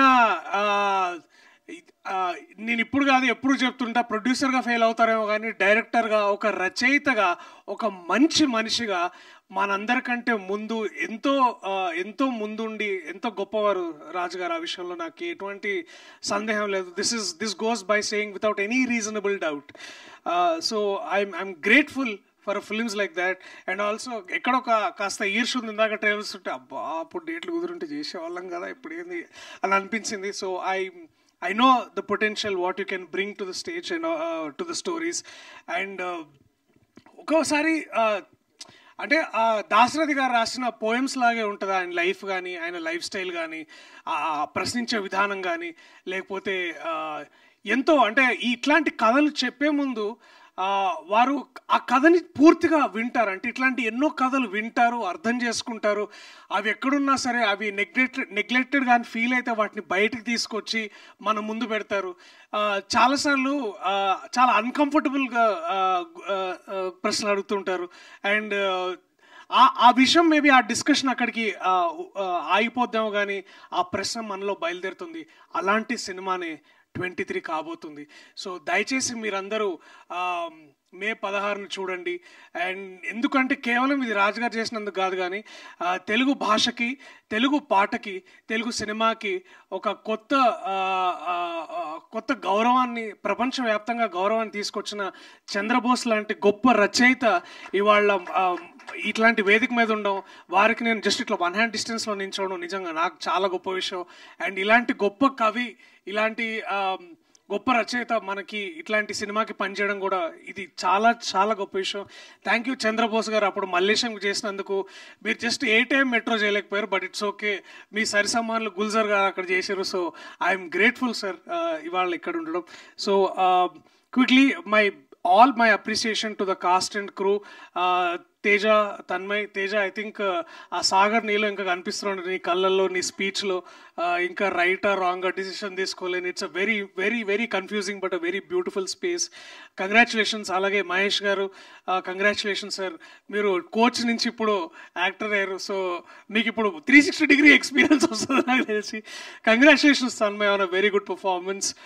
మై బ్రదర్ పవన్ రమేష్ ఎక్కడో ఇట్లా కరెక్ట్గా 7-8 ఏళ్ల క్రితం ఐ థింక్ ఏదో ఇట్లా ఊర్లు పడి విత్తనాలు అయ్యి అమ్ముకుంటే వీడియోలు చేసే అక్కడి నుంచి ఇవాళ to from the soil, from the man from the soil, the actor from the soil లాగా. అలాగే Bharath Srinivas, Vyas, of course my favourite Bhasha గారు రంగస్థల నటుడుగా. అలాగే ఇవాళ సినిమాకి వారు ఇట్లా ట్రాన్సెండ్ వస్తుంటే thank you sir for doing this service to cinema also. Thank you so much. And also my dear friends Praneeth and again Venkatanna. నువ్వు అప్పుడు చెప్పినావు ఈ సినిమా రిలీజ్ చేయరా దర్శి ఇది బాగుంటుందని. బట్ థ్యాంక్స్ అన్న, అప్పుడు చెప్పినావు, సారీ నేను చేయనందుకు. అలాగే మహి అన్న, to everybody in this team, Sripal, Kiran, it feels like మళ్ళీ ఒకసారి పోచంపల్లి పోదాం, మళ్ళా చెట్టు కింద కూర్చుందాం, మళ్ళా కుండ దింపుదాం, మళ్ళా కళ్ళు తాగుదాం. ఈసారి మనం 23 గురించి మాట్లాడుకుందాం.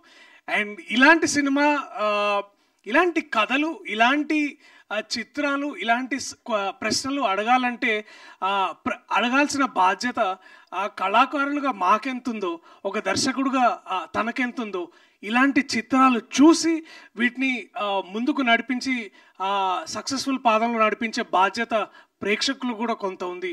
సో దయచేసి మే 16వ తారీఖు మీరు ఎక్కడన్నా మీ వీలు కుదిరిన దగ్గరలో ఉన్న థియేటర్స్లో దయచేసి సినిమా చూడండి.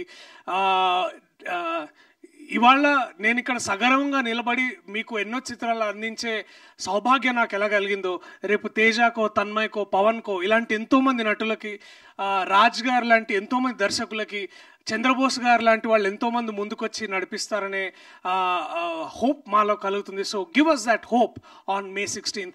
Thank you so much. I love you all. 23 is coming to your nearest theaters on May 16th. Thank you. Please watch it only in theatres. ఆ తర్వాత ఓటీటీలో మళ్ళీ వచ్చినప్పుడు మళ్ళీ ఒకసారి దాన్ని చూసి ఆ డిస్కషన్ మళ్ళీ పెట్టుకోండి. Okay, thank you so much అందరికి. Thank you. Thank you so much Priyadarshi గారు. Thank you so much for those wonderful words.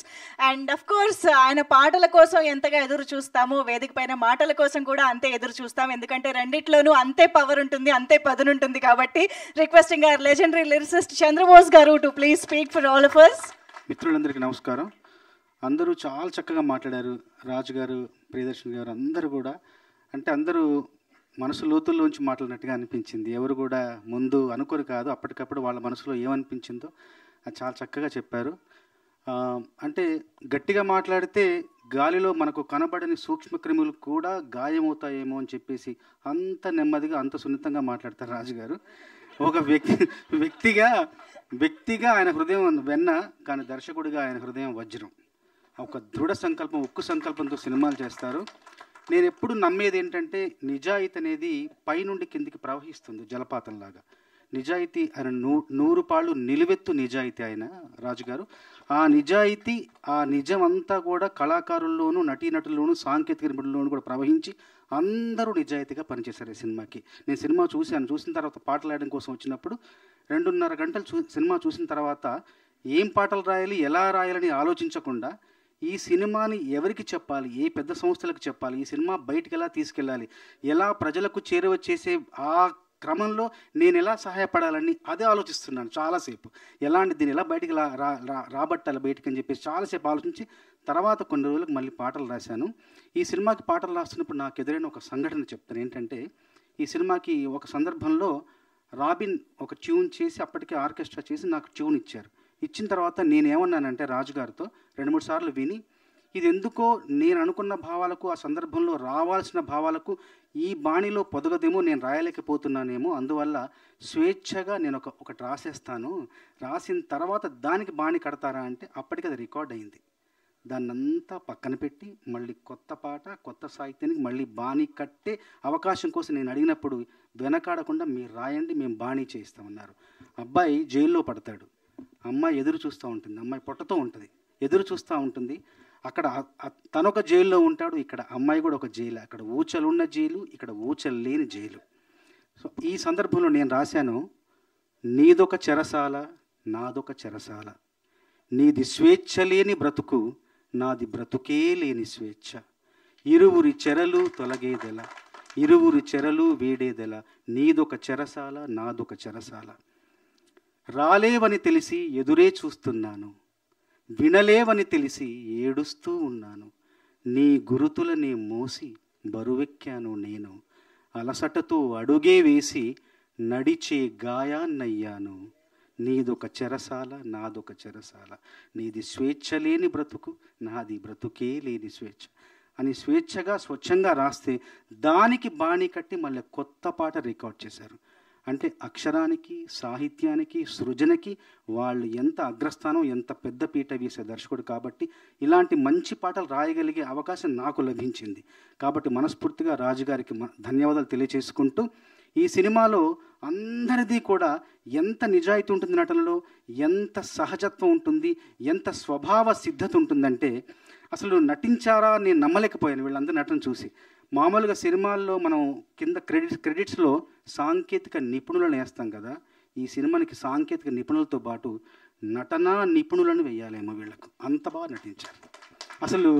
అసలు తేజ, తన్మయి అసలు ఏంటి వాళ్ళు అసలు నిజమైన జీవితంలో నుంచి మనం చూస్తున్నామా, దొంగచాటికి వాళ్ళని ఇలా చూస్తున్నామా, వాళ్ళ జీవితం ఒక పక్కన నడుస్తూ ఉంటే మనం పక్క నుంచి గమనిస్తున్నామన్న అంత సహజంగా, అంత తర్వాత తన వాచకం ఎంత బాగుందంటే ఎంత చక్కగా మాట్లాడుతున్నారు. అసలు లాయర్ అంటే లాయర్లానే మాట్లాడారు.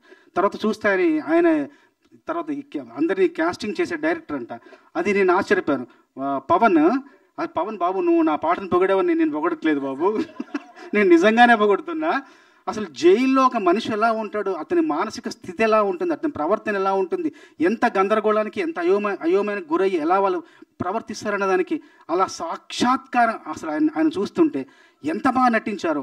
మీరు ఫ్యాక్స్ నిజంలాగా అందరూ కూడా ఇవన్నీ చూస్తుంటే ఈ సినిమా ఎంత గొప్ప విజయం సాధించబోతోంది, నటనాపరంగా ఎంత పై మెట్టులు ఉంది సినిమా పరంగా అని నేను మనస్ఫూర్తిగా నమ్ముతున్నాను. అట్లాగే ప్రియదర్శన్ గారిని ఒక గొప్ప నటుడిగా ఆయనకు జన్మనిచ్చిన మల్లేశం సినిమా ఎలాగైతే ఆయనకు జన్మనిచ్చిందో, ఈ సినిమా ద్వారా ఎంతోమంది నటన నిపుణులకు మరింత జన్మనివ్వాలని, కొత్త జన్మనివ్వాలని, ఆ జన్మ వాళ్ళ జీవితానికి కొత్త బాటలు వేయాలని మనస్ఫూర్తిగా ఆశిస్తూ చిన్నవాళ్ళు కాబట్టి ఆశీర్వదిస్తూ నాకు 3 పాటలు రాసే అవకాశం ఇచ్చిన రాజు గారికి మరొక్కసారి ధన్యవాదాలు తెలియచేసుకుంటూ, నేలపైన పువ్వులన్నీ అక్షరాలయే, నింగిలోన రంగులన్నీ కాగితాలయే, నీకు నాకు లోకమంతా ప్రేమ కవితాయే, ప్రేమలోన ఈ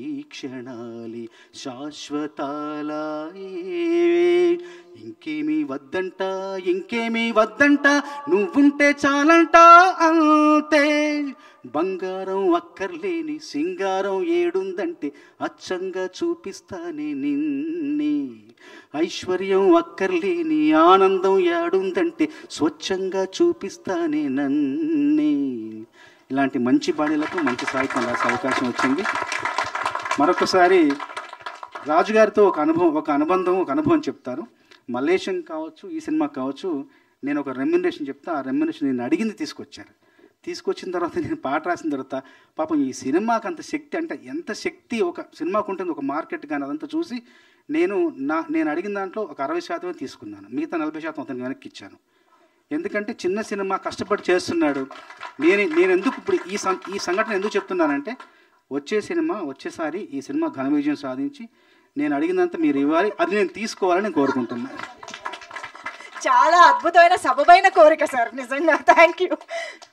ఇది సార్ చెప్పినట్టు, సార్ ప్లీజ్ మినిమం ఇంత తీసుకోండి అంటే మళ్ళీ దాంట్లో సగం నాకు వాపస్ ఇచ్చేసి మల్లేశం అప్పుడు అంతే, మళ్ళీ ఇప్పుడు ఇదంతే. చాలా thanks sir, both Chandrabose sir. First sir బిజీలో ఉన్నారు, ఎక్కడికి వెళ్ళాలి, రాజ్ నాకు చాలా క్లుప్తంగా జస్ట్ చెప్పేసి వెళ్ళిపో, నేను రాసి ఇచ్చేస్తాలే సార్, ఒక ½ అవర్ చూడండి సార్ సినిమా అన్న. అది చాలా రఫ్ వర్షన్ సార్ చూసింది, సార్కి ఇంకా ఫుల్ గుర్తుంది కానీ చాలా రఫ్ వర్షన్. ½ అవర్ చూసేసి సార్ అవన్నీ వదిలేసి మొత్తం మూవీ చూశారు సార్. చూసి నేను నెల్లాన్ని రాస్తున్నా, నేను ఇంకేం చేయాలి చెప్పు నీకు అంటే, సార్ ఇప్పుడు ఒకసారి ఇలా ప్రమోషన్కి ప్రీ రిలీజ్కి రమ్మన్నా, సార్ అదే మాట నిలబెట్టుకొని వచ్చారు. చాలా థ్యాంక్ యూ సార్. దర్శి షూటింగ్లో ఉన్నాడు, ఆయన ప్లీజ్ రావాలి ట్రైలర్కైనా ప్రీ రిలీజ్కైనా అని అంటే రెండింటికి వస్తా. చాలా thanks Darshi, thank you so much. I always be grateful to you sir. Thank you so much. మీకు డేట్లు కూడా ఇవ్వలేడు, అంత బిజీ అయిపోయారు చూసారా. ఇలాగే దర్శి యాక్చువల్గా అన్నాడు, రాజ్ అసలు ప్రొడ్యూసింగ్ కూడా వదిలేసి ప్రొడ్యూసర్ని కూడా తెస్తా అన్నాడు ఈ స్క్రిప్ట్ చదివిన తర్వాత. బట్ మళ్ళీ వెంకన్న అన్నట్టు 6 ఫిలిమ్స్ చేస్తున్నాడు దర్శి ఇప్పుడు. ఒక సంవత్సరం ఆగాలి అంటే ఇంకా దర్శి అన్నట్టు ఒకసారి ఒక ఐడియా వచ్చేసిన తర్వాత ఇంకా దాన్ని కంప్లీట్ చేసే వరకు మనసు ఒప్పదు కదండి, అట్లా కంప్లీట్ అయింది. బట్ ఎస్, మళ్ళీ మీ ఇద్దరు కాంబినేషన్లో అతి త్వరలో కుదరాలి అని మనస్ఫూర్తిగా కోరుకుంటున్నాం. Thank you so much sir. Chandrabose గారు thank you so much sir, very very happy. నిజంగా ఎంతో అదృష్టం, జన్మధన్యం మీ మాటలు మీ పాటలు ఇలా వేదిక పైన నిలబడి చూస్తూ వింటూ ఉండడం అనేది. Thank you so much Priyadarshi గారికి, చంద్రబోస్ గారికి మరొకసారి కృతజ్ఞతలు తెలియజేసుకుంటూ మా నటన నిపుణులు ఎవరైతే వేదిక పైన ఉన్నారో వారందరినీ కూడా కూర్చోవలసిందిగా రిక్వెస్ట్ చేస్తూ thank you so much. Raj గారు మీడియా ఇంటరాక్షన్లో పాల్గొంటారు, సో వారి కోసం ఒక చైర్ తీసుకురండి please. So once again Priyadarshi గారికి, చంద్రబోస్ గారికి కృతజ్ఞతలు తెలియజేసుకుంటూ thank you sir, thank you so much for joining the trailer launch event of 23 cinema May 16th నుంచి మనకి థియేటర్లలో ప్రేక్షకుల ముందుకు రాబోతోంది. సో ఇవాళ రిలీజ్ అయినటువంటి ట్రైలర్ కూడా చూసిన తర్వాత మా మీడియా ఫ్రెండ్స్తో రాజ్ గారు, the director and producer of this film is here. Sir thanks ma'am. Okay, so start చేద్దాము Q&A సెషన్.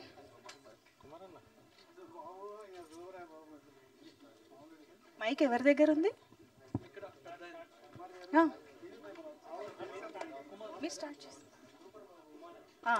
కుమార్ గారు, కమాన్ స్టార్ట్. వెయిటింగ్ మీకోసమే వాళ్ళందరూ ఆగారు. మనిషా గారు ప్లీజ్ అండి. రాజ్ గారు, అంటే మనకి ప్యారలల్ సినిమాని ఎంకరేజ్ చేయటం అనేది రీసెంట్ టైమ్స్లో తగ్గింది సార్. అంటే మనకి స్టార్ మూవీస్ కానీ, ఒక ఇమేజ్ బేస్డ్ స్టోరీస్ కానీ అవి ఎంత ఎంజాయ్ చేస్తామో, విశ్వనాథ్ గారు, బాపు గారు ఉన్నప్పుడు ప్యారలల్ సినిమా కూడా అంతే బాగా రన్ అయ్యేది. మనకి శంకరాభరణం కానీ, స్వాతిముత్యం కానీ అవన్నీ కూడా ఇలాంటి థీమ్స్, ఆకలి రాజ్యం ఇలాంటి థీమ్స్ ఈ మధ్య తగ్గాయి. కాకపోతే ఏంటంటే ఎక్కడో చోట విరోధి అని ఒక సినిమా వచ్చినప్పుడు మళ్ళీ మనకి విరోధి కానీ, అంకురం కానీ, లేకపోతే జై భీమ్ కానీ ఇలాంటి సినిమాలు వచ్చినప్పుడు మళ్ళీ ప్రొవోక్ అవుతుంటాం, అరే ఇలాంటి సినిమాలు మిస్ అవుతున్నాం, మళ్ళీ ఇలాంటి సినిమాలు చూడట్లేదని. కానీ 23 సినిమా చూస్తున్నప్పుడు మాకు అనిపించింది ఏంటంటే ఇది ఒక కత్తి మీద సాము లాంటి సినిమా సార్. అంటే మీరు విక్టిమ్స్ తరపున లేరు, బాధ పెట్టిన వాళ్ళ తరపున సినిమా ఇది. బాధపడిన వాళ్ళ తరపున సినిమా కాదు, బాధ పెట్టిన వాళ్ళ తరపున సినిమా. ఆ కథను తీసుకొని మమ్మల్ని కన్విన్స్ చేయాలి. ఒక దర్శకుడిగా, రైటర్గా ఎంత టఫ్ జాబ్ అనిపించింది మీకు? సార్ ఇది చాలా టఫ్ ఫిల్మ్ సార్ చేయడానికి. ఎందుకంటే నేను అప్పుడు జస్ట్ 19 years సార్. ఈ చిలుకలూరిపేట బస్ జరిగినప్పుడు నా ఇమ్మీడియట్ ఇన్స్టింక్ట్ అవుతే అసలు వీళ్ళని ఆ డైలాగ్ రాసిందే ఎగ్జాక్ట్లీ నా ఫీలింగ్ సార్. అక్కడ లాయర్ చెప్తుంది వీళ్ళు రాళ్ళతో కొట్టి స్ట్రీట్స్ మీద వీళ్ళని ఊరేయాలి అనేది. సో ఆ స్టేట్ ఉన్నదాన్ని మళ్ళీ ఒకసారి ఎందుకు చేస్తుంటారు ఏంటి అని ఈ యాంగిల్ అసలు ఆలోచించడానికే నాకు ఒక 20-30 years పట్టిందండి ఆ విజ్డమ్ రావడానికి, ఇంకొక కోణంలో నుంచి చూడ్డాం. బట్ ఈ సినిమా విక్టిమ్స్ సైడ్లో నుంచి కూడా ఉందండి.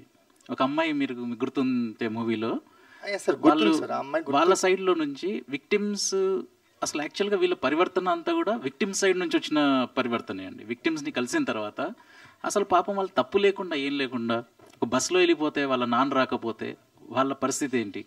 అప్పుడు వరకు ఆ అమ్మాయి గ్రాఫ్ మేబీ చదువుకొని మంచి చదువుకొని ఇంజనీరో డాక్టరో లేకపోతే ఇంకేదన్నా జాబ్ చేసుకుంటూ వెళ్ళేదేమో, ఒక్కసారి తండ్రి చనిపోతే వాళ్ళ లైఫ్ ఏమైపోతుంది అనేది. అది కూడా మీరు అన్నట్టు కత్తి మీద సాము లాంటిది. ఇటు విక్టిమ్స్ ఎంత బాధపడి ఉంటారు, ఒక చిన్నగా చాలా పెద్ద తప్పు చేసిన ఒక్క తప్పుతో జీవితం ఎలా ఇదైపోద్ది అనేది వాళ్ళ గిల్ట్, రిపెంటెన్స్ ఒక సైడ్ విక్టిమ్స్ రెండు బ్యాలెన్స్ చేస్తూ ట్రై చేశానండి ఈ ఫిల్మ్. అంటే ఇప్పుడు ఇంకొక మాట సార్, అంటే because you are an educated man, ఇక్కడ all are equal but some are more equal అని జార్జ్ ఆర్వెల్ కూడా మీరు పెట్టారు. But every crime that happened anywhere in the world that is pertaining to certain particular stipulated period of time or a point of time or a stage of society or an angle of understanding between groups and people. Adi that does not really apply to all the time slots. Adi eppudo jarigindi. Now the society has so much evolved and justice also so much evolved, right? How do you think that this is justified according to the present norms of the society? అంటే మీరు ఏం చెప్తారు sir? Sir ఇప్పుడు కొన్ని importance incidents మళ్ళీ గుర్తు చేయడానికి ఏంటంటే అది రెచ్చగొట్టడానికి కాదు సార్, కాకపోతే రీజన్ ఏంటంటే దానిలో నేర్చుకోవడానికి. సో ఇది జరిగింది చాలా రీసెంట్ 90s, అది చాలా పాతకాలం కాదు. రెండోది ఏంటంటే అప్పటికన్నా ఇప్పుడు ఇంకా కొంచెం దారుణంగా ఉంది పరిస్థితి. ఓహో. ఒక జస్టిస్ అనేది అప్పుడు సరే అందరికీ సమానం లేదు, ఇప్పుడైతే ఇంకా దారుణంగా ఉంది. ఒక జర్నలిస్ట్కి 24 అవర్స్లో బెయిల్ వచ్చేస్తుంది సుప్రీంకోర్టులో, ఒక జర్నలిస్ట్కి 2 సంవత్సరాలు తర్వాత వస్తుంది. ఇంతకన్నా అన్యాయం ఇంకా ఇంబ్యాలెన్స్ ఏ సొసైటీలో ఎక్కడ కనిపిస్తుందండి మీకు law? So that's exactly is the film about that the law is not for equal for everyone. మీకు పవర్, డబ్బులు. This slogan or this agitation has been in vogue since a very very long time, not today. ఇప్పుడు court cinema ఉందనుకోండి, that's a law that is not being enlightened about by anybody. ఓ ఇలా ఉందా అనే కొత్త point అందరికీ. ఇప్పుడు the injustice between groups among the society, fellow beings, everything that has been in the vogue. అది రకరకాల షేప్స్లోనో రకరకాల ఫార్మ్స్లోనో ఉంటే ఉండొచ్చు. Okay, what can the society present at this point of time can really learn from this అండి, in your perception or reckoning? 100% sir. నేను చెప్పినట్టు, మీరు అన్నట్టు ఇది ముందు కూడా తెలిసినవి, ఏం తెలియనివి, ఏం కొత్త సబ్జెక్టులు ఏం లేవు. బట్ ఈరోజు కూడా చాలా పర్టినెంట్ ఇంపార్టెంట్ టాపిక్ సార్. అప్పుడెంత 90sలో ఎంత ఇంపార్టెంటో ఇప్పుడు కూడా అంత ఇంపార్టెంట్ సార్. ఇది మనకి కాన్స్టిట్యూషన్ కానీ ఈక్వల్ రైట్స్ కానీ ఎంతోమంది సాక్రిఫైస్ చేస్తే, సాక్రటీస్ దగ్గర నుంచి వాళ్ళ లైఫ్ చనిపోతే వాళ్ళు తప్ప మనకి ఇవన్నీ రైట్స్ రాలేదు. సో ఇప్పుడు కూడా ఇది ఎందుకు రెలవెంట్ అంటే సార్, మనం అట్లీస్ట్ క్వశ్చన్ చేయకపోతే రేపు పొద్దున మనం రిసీవింగ్ సైడ్లో ఉండొచ్చు. మనకే ఇప్పుడు ఈక్వల్, సపోజ్ ఈ మూవీలో చూపించినప్పుడు ఆర్టికల్ 22 అందరికీ ఒక చట్టం, ఒక లాయర్, లీగల్ హెల్ప్ కావాలి దొరికే కాన్స్టిట్యూషన్లో ఒక రైట్ ఇచ్చారు. అది తప్పు చేసిన వాడికైనా చేయని వాడికైనా అందరికీ ఆ రైట్ ఉంది అని మనకు తెలుసుకోవడం, దాన్ని ప్రిజర్వ్ చేసుకోవడం, కాన్స్టిట్యూషన్లో ఒకటి ఉండడం, దాన్ని మన ప్రజలంతా మనం దాన్ని క్వశ్చన్ చేసి అది ఇంప్లిమెంట్ అయ్యేలాగా చేయడం, అది ఇంకా పర్టినెంట్ సార్. ఇప్పుడు కూడా అవసరము. ఇప్పుడు కూడా ఇంకా సొసైటీలో ఇప్పుడు కొంచెం ఇంకా దారుణంగా ఉంది. ఒక పార్టీ రూలింగ్కి వస్తారు, ఆపోజిట్ వాళ్ళని లోపలేసేస్తారు. సేమ్ మళ్ళీ ఇద్దరు సేమ్ ఉన్నారు, మళ్ళీ ఇంకొకరు వస్తున్నారు, ఆపోజిట్ వేస్తున్నారు. ఇప్పుడే ఇంకా మోర్ రెలవెంట్ ఏంటంటే అసలు కాన్స్టిట్యూషన్ ఏమంటుంది, లాస్ ఏమంటుంది, రూలింగ్ పార్టీలు చేంజ్ అవుతాయి, ఎందుకు చేంజ్ అవుతున్నాయి, ఆపోజిట్ వాళ్ళని ఎట్లా లోపలికి వేసేస్తారు. ఒకరని కాదండి, ఇద్దరు సేమ్ చేస్తున్నారు. మీరు 2 రాష్ట్రాలలో చూసుకున్నా కూడా ఒక పార్టీ వచ్చినప్పుడు ఆపోజిట్ వాళ్ళని అసలు వాళ్ళకి ఏం చేశారు, వాళ్ళు ఆపోజిట్ అగెన్స్ట్ మాట్లాడితేనే లోపలికి వేసేస్తా అంటే ఎట్లా, ఇద్దరు సేమ్ చేస్తున్నారు. సో ఇప్పుడైనా అట్లీస్ట్ పార్టీలకు అతీతంగా కాన్స్టిట్యూషన్లో ఏం రాస్తుంది, ఫండమెంటల్ రైట్స్ ఏమున్నాయి, ఆ ఫండమెంటల్ రైట్స్కి అందరం ఫైట్ చేయడము, క్వశ్చన్ చేయడము, అది ఇంకా అవసరము. ఇప్పుడు కూడా అవసరము, అది మనకు చాలా ఇంపార్టెంట్ కూడా. అంటే మీరు ఇందాక అన్నట్టుగా every question contributes to the growth of human mind and the society's evolution. There is no doubt about it ఏమండి. కానీ ఇప్పుడు ఈ ఇన్సిడెంట్స్ జరిగిన time today in the AP, state of AP, lot many things like ఇప్పుడు కమ్మ కాపు కులాలకి బెజవాడలో చాలా దారుణంగా ఉండేది ఒక టైంలో. But that has subsided now. People are living in certain collision and certain understanding and semblance. Okay, ఇప్పుడు ఇలాంటి జరిగినప్పుడు కూడా అప్పుడు ఎరప్ట్ అయిన ఇమోషన్స్ కానీ, ఎక్స్ప్లోడ్ అయిన టెంపర్స్ కానీ, అవన్నీ ఇప్పుడు తీసుకొచ్చి స్క్రీన్ మీద మళ్ళీ చూపించడం వల్ల what the justification you can really present to the society అండి? సార్ మీరు జర్నలిస్ట్గా వార్తలు చూస్తున్నారేమో, రీసెంట్గానే పవన్ కళ్యాణ్ గారు అసెంబ్లీలో చెప్పారు మన దగ్గర చాలా ఈ క్యాస్ట్ ఫీలింగ్, క్యాస్ట్ ప్రెజుడిసెస్ ఉన్నాయని. సో మీరు అన్నట్టు ముందున్నట్టు అవన్నీ ఏమీ లేకుండా అందరూ చాలా ఈక్వల్గా ఉంటే డిప్యూటీ చీఫ్ మినిస్టర్ అసెంబ్లీలో ఆ మాట అనాల్సిన అవసరమే లేదు. అంటే పొలిటికల్ బేస్ లాది ఉందండి. దట్ ఈస్ నాట్ సపోజ్ లేదనుకోండి, మీరు అన్నట్టు అసలు డిస్క్రిమినేషన్ లేదు, ప్రెజుడిసెస్ లేవు అని అనుకుందాం. అప్పుడెప్పుడో ఉండేవి, ఇప్పుడు లేవు అని అనుకుంటే ఒక డిప్యూటీ సీఎం అసెంబ్లీలో చెప్పాల్సిన అవసరమే లేదు కదండి. అసలు అవసరం, ఇర్రెలవెంట్ టాపిక్ కదా. క్యాస్ట్ అనేది ఇర్రెలవెంట్ టాపిక్ అవుతే ఒక ఇర్రెలవెంట్ టాపిక్ని ఎందుకు, మనకి ఒక ప్రాబ్లం ఉంది అని అట్లీస్ట్ గుర్తించదు, దాని సొల్యూషన్ ఉంది అనట్లేదు. ప్రాబ్లమే లేకపోతే ఎందుకు రేజ్ చేసినట్టు అనేది ఫస్ట్ క్వశ్చన్. ఇప్పుడు రెండోది, రీసెంట్గానే ఒక దగ్గర ఇప్పుడు పవన్ కళ్యాణ్ గారి కాన్స్టిట్యున్సీ అనుకుంటా, మొత్తం విలేజ్ బాయ్కాట్ చేశారు అనేది. సో మీరు ఇవన్నీ ఫాలో కావట్లేదు అనుకుంటా అండి. ఇదేమి మీరు చెప్పినట్టు ఒక యుటోపియన్ వరల్డ్ ఏం క్రియేట్ అవ్వలేదు, అందరు చాలా ఈక్వల్గా ఉండేసి ఏమి జరగనట్టు. But I'm not saying it is an utopian society. But things have really subsided to a greater extent, and Pawan Kalyan garu 100% must have hinted or mooted about the caste system and all that. Okay, that adi political base lo undi. The 100% there, it is there across the world. Ekkada oka chota kaadu, for the sake of voting or for the advantage of the electorate, all that is there. The constitution very horribly has given that provision. That is not the mistake of somebody. But what I am trying to ask you from the last previous 3-4 questions, ఈ cinema ద్వారా ఇప్పుడు నేను అన్నది ఏంటంటే, ఇప్పుడు court లాంటిదంటే మనకు తెలియదు అసలు అది ఆ పోక్సో అసలు సరిగ్గా పలకడమే చాలా మందికి తెలియలే. But it has opened the vent of understanding to many people. ఇందులో మీరు కొత్తగా ఏం చెప్తారు అన్నది నేను అడుగుతున్నా. Correct sir. ఇది సోషల్ జస్టిస్ పార్ట్ ఓన్లీ ఒక పార్టే సార్. ఈ ఫిలింలో మేజర్ థీమ్ ఏంటంటే, సరే వీళ్ళు చాలా పెద్ద తప్పు చేశారు, వీళ్ళనే కాదు సార్, ఇప్పుడు దొంగలు ఉన్నారు, వాళ్ళు ఉన్నారు, వీళ్ళు ఉన్నారు, వీళ్ళు మెయిన్ ప్రిజన్కి వెళ్తారు. జైలుకి వెళ్ళిన తర్వాత వాళ్ళకి అసలు మనం ఇప్పుడు నెక్స్ట్ స్టెప్స్ ఏంటి, జైల్లో వాళ్ళు ఇప్పుడు కోర్టు ఏమో 2 సంవత్సరాలు ఉండాలంటారు. సో 2 సంవత్సరాలు ఉన్నారు, తర్వాత మారకుండా వెళ్ళిపోతే, ఓ దొంగ లోపలికి మారకుండా వెళ్ళిపోతే వాళ్ళు మీ ఇంట్లోనే దొంగతనం చేస్తారు వాళ్ళు వెళ్ళి. సో ఈ మూవీతో మనం చెప్పాల్సింది ఏంటంటే సార్, క్యాష్ అనేది చాలా చిన్న పార్ట్, మనం చాలా ఎక్కువసేపు డిస్కస్ చేసాం కానీ మూవీలో అంత పెద్ద రెలవెన్స్ లేదండి. కానీ main point is prisoner reforms గురించి. సో 2 విధాలుగా మనం as a society, prisons, politicians అందరం దానికి సైకాలజిస్టులు ఇంకా ట్రైనింగ్ ప్రోగ్రామ్స్తో ఆ రిఫార్మ్ గురించి వర్క్ చేయాలి ఫర్ 2 రీజన్స్ అండి. ఒకటేంటంటే హ్యూమన్ రైట్స్ పాయింట్ ఆఫ్ వ్యూగా ఎంపతి, ఒక హ్యూమనిస్ట్గా మనం అరే పాపం చేశారు, వాళ్ళ పరిస్థితులు ఏమైనా ఉండొచ్చు, చదువు లేకపోవచ్చు, డబ్బులు లేకపోవచ్చు, ఏ పరిస్థితుల్లో చేశారో మనకు తెలియదు. బట్ అట్లీస్ట్ ఆ కొంచెం సహానుభూతి చూసి వాళ్ళకి రిఫార్మ్ అవుతే బాగుంటుంది అనుకోవడం ఫస్ట్ థింగ్ అండి. సరే లేదనుకుందాం, మన ఓన్ సెల్ఫిష్ రీజన్స్ కోసమైనా ఆ ప్రోగ్రామ్స్ ఇంప్లిమెంట్ చేసి వాళ్ళు మారేలాగా మనం రీసోర్సెస్ అన్ని ప్రొవైడ్ చేయాలి ప్రిజన్లో. రీజన్ ఏంటంటే వాళ్ళు మారకుండా అవుతే వాళ్ళు మళ్ళీ మీ ఇంట్లోనే దొంగతనం చేస్తారు, మీ అమ్మాయిలకే ప్రాబ్లం అవుతుంది, మన వాళ్ళకే అవుతుంది. సో అది మెయిన్ థీమ్ అండి, ప్రిజన్ రిఫార్మ్స్ ఈ మూవీలో అన్నిటికన్నా main theme. I really personally appreciate you for taking up that kind of a content for the screen.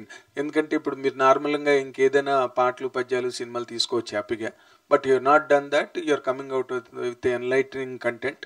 I really wish you all the very best అండి. Thank you sir. ఒక ఆన్సర్కి దీనికి కొంచెం ఒక technical కావచ్చు. కొంచెం ఏంటంటే సార్,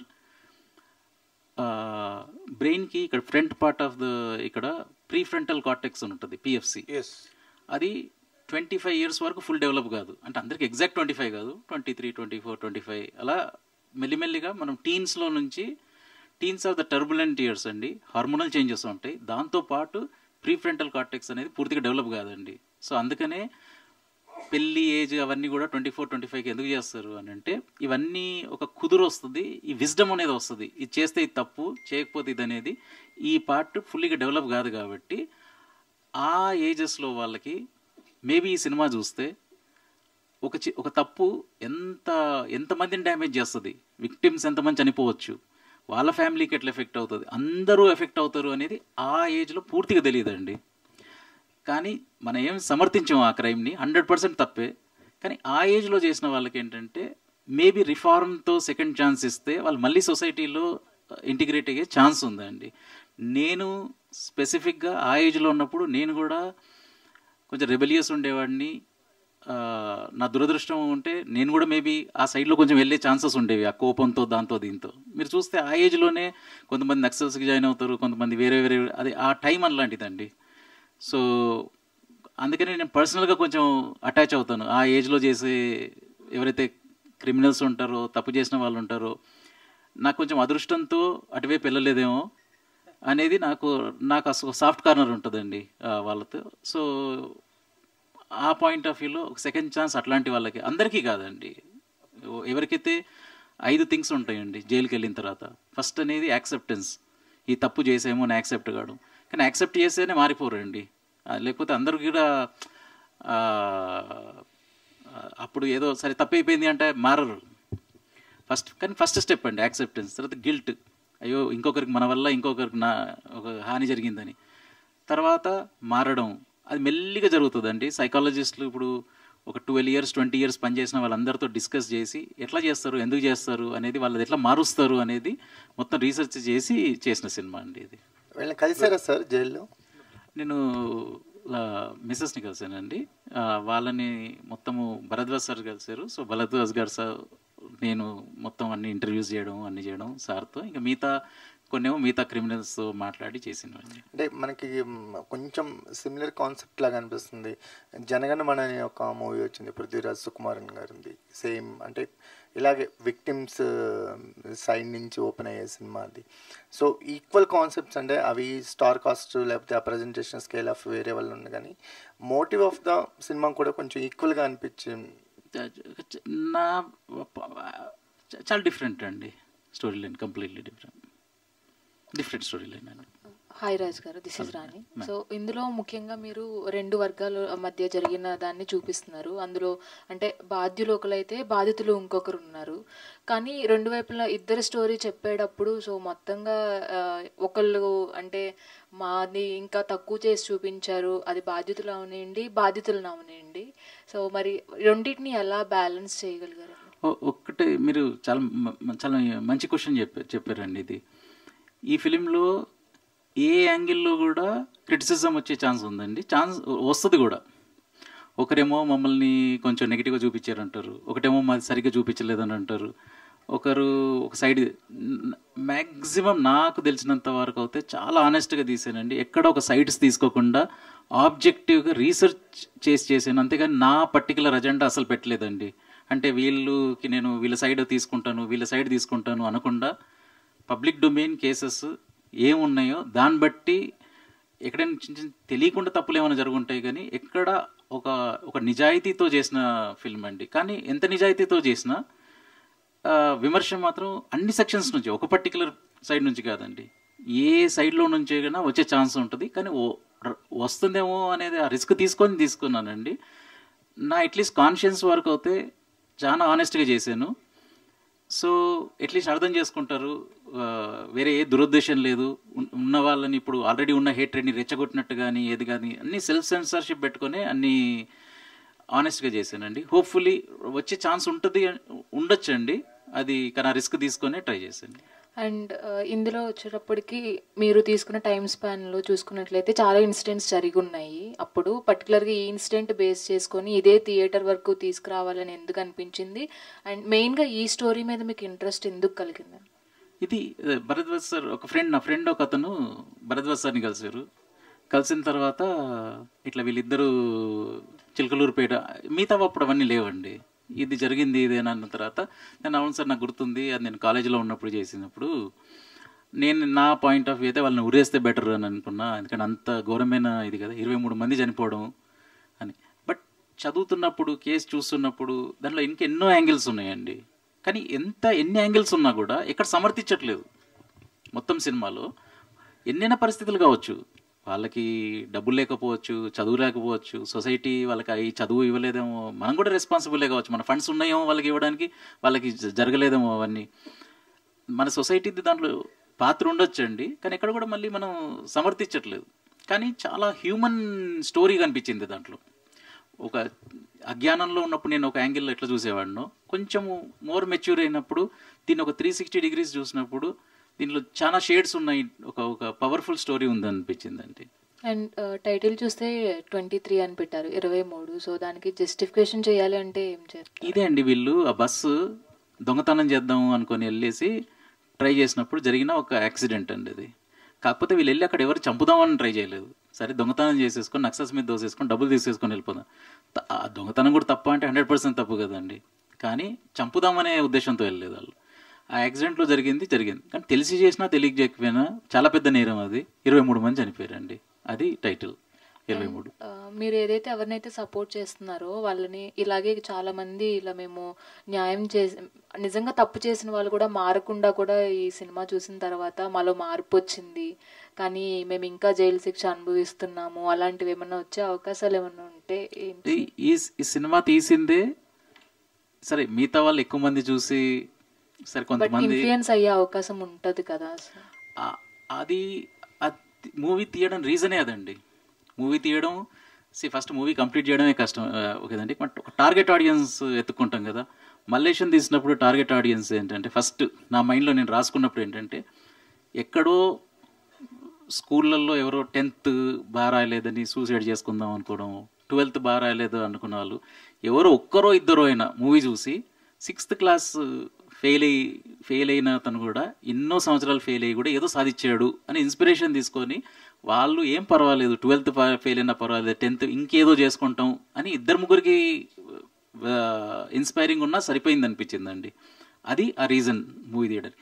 8 AM చేసినప్పుడు కోవిడ్ తర్వాత మనం అందరం ఎంతో అంత మెంటల్గా ఎఫెక్ట్ అయ్యామండి. యాంగ్జైటీ కావచ్చు, అయ్యో డబ్బులు ఏమవుతాయి, మన జాబులు ఏమైతే అందరూ దాని గురించి అసలు యాక్చువల్గా మనకన్నా ఇంకా ఎక్కువ మెంటల్ హెల్త్ సఫర్ అయ్యే వాళ్ళది ఏంటి పాయింట్ ఆఫ్ వ్యూ అన్న తర్వాత ఎవరికైనా కొంతమందికైనా అరే ఇట్లా ప్రాబ్లం ఉన్నప్పుడు మిగతా వాళ్ళు అరే వీళ్ళు మెంటల్ అట్లా ఇట్లా అంత పెద్ద హార్ష్ వర్డ్స్ వాడకుండా ఓకే వీళ్ళకి ఈ ప్రాబ్లం అయ్యి ఉంటుంది, మనం ఎట్లా అర్థం చేసుకుందాం అని కొంతమంది మారినా, లేదా మెంటల్ హెల్త్తో ఎఫెక్ట్ అవుతున్న వాళ్ళైనా కొంతమంది అయినా అరే మనకి మన సైడ్ ఒకరు ఆలోచించారు అని చాలా తక్కువ టార్గెట్ ఆడియన్స్ పెట్టుకున్నాను. అదృష్టం ఏంటంటే అది ఎక్కువ అయింది, ఇంకా కొంతమంది ఎక్కువ.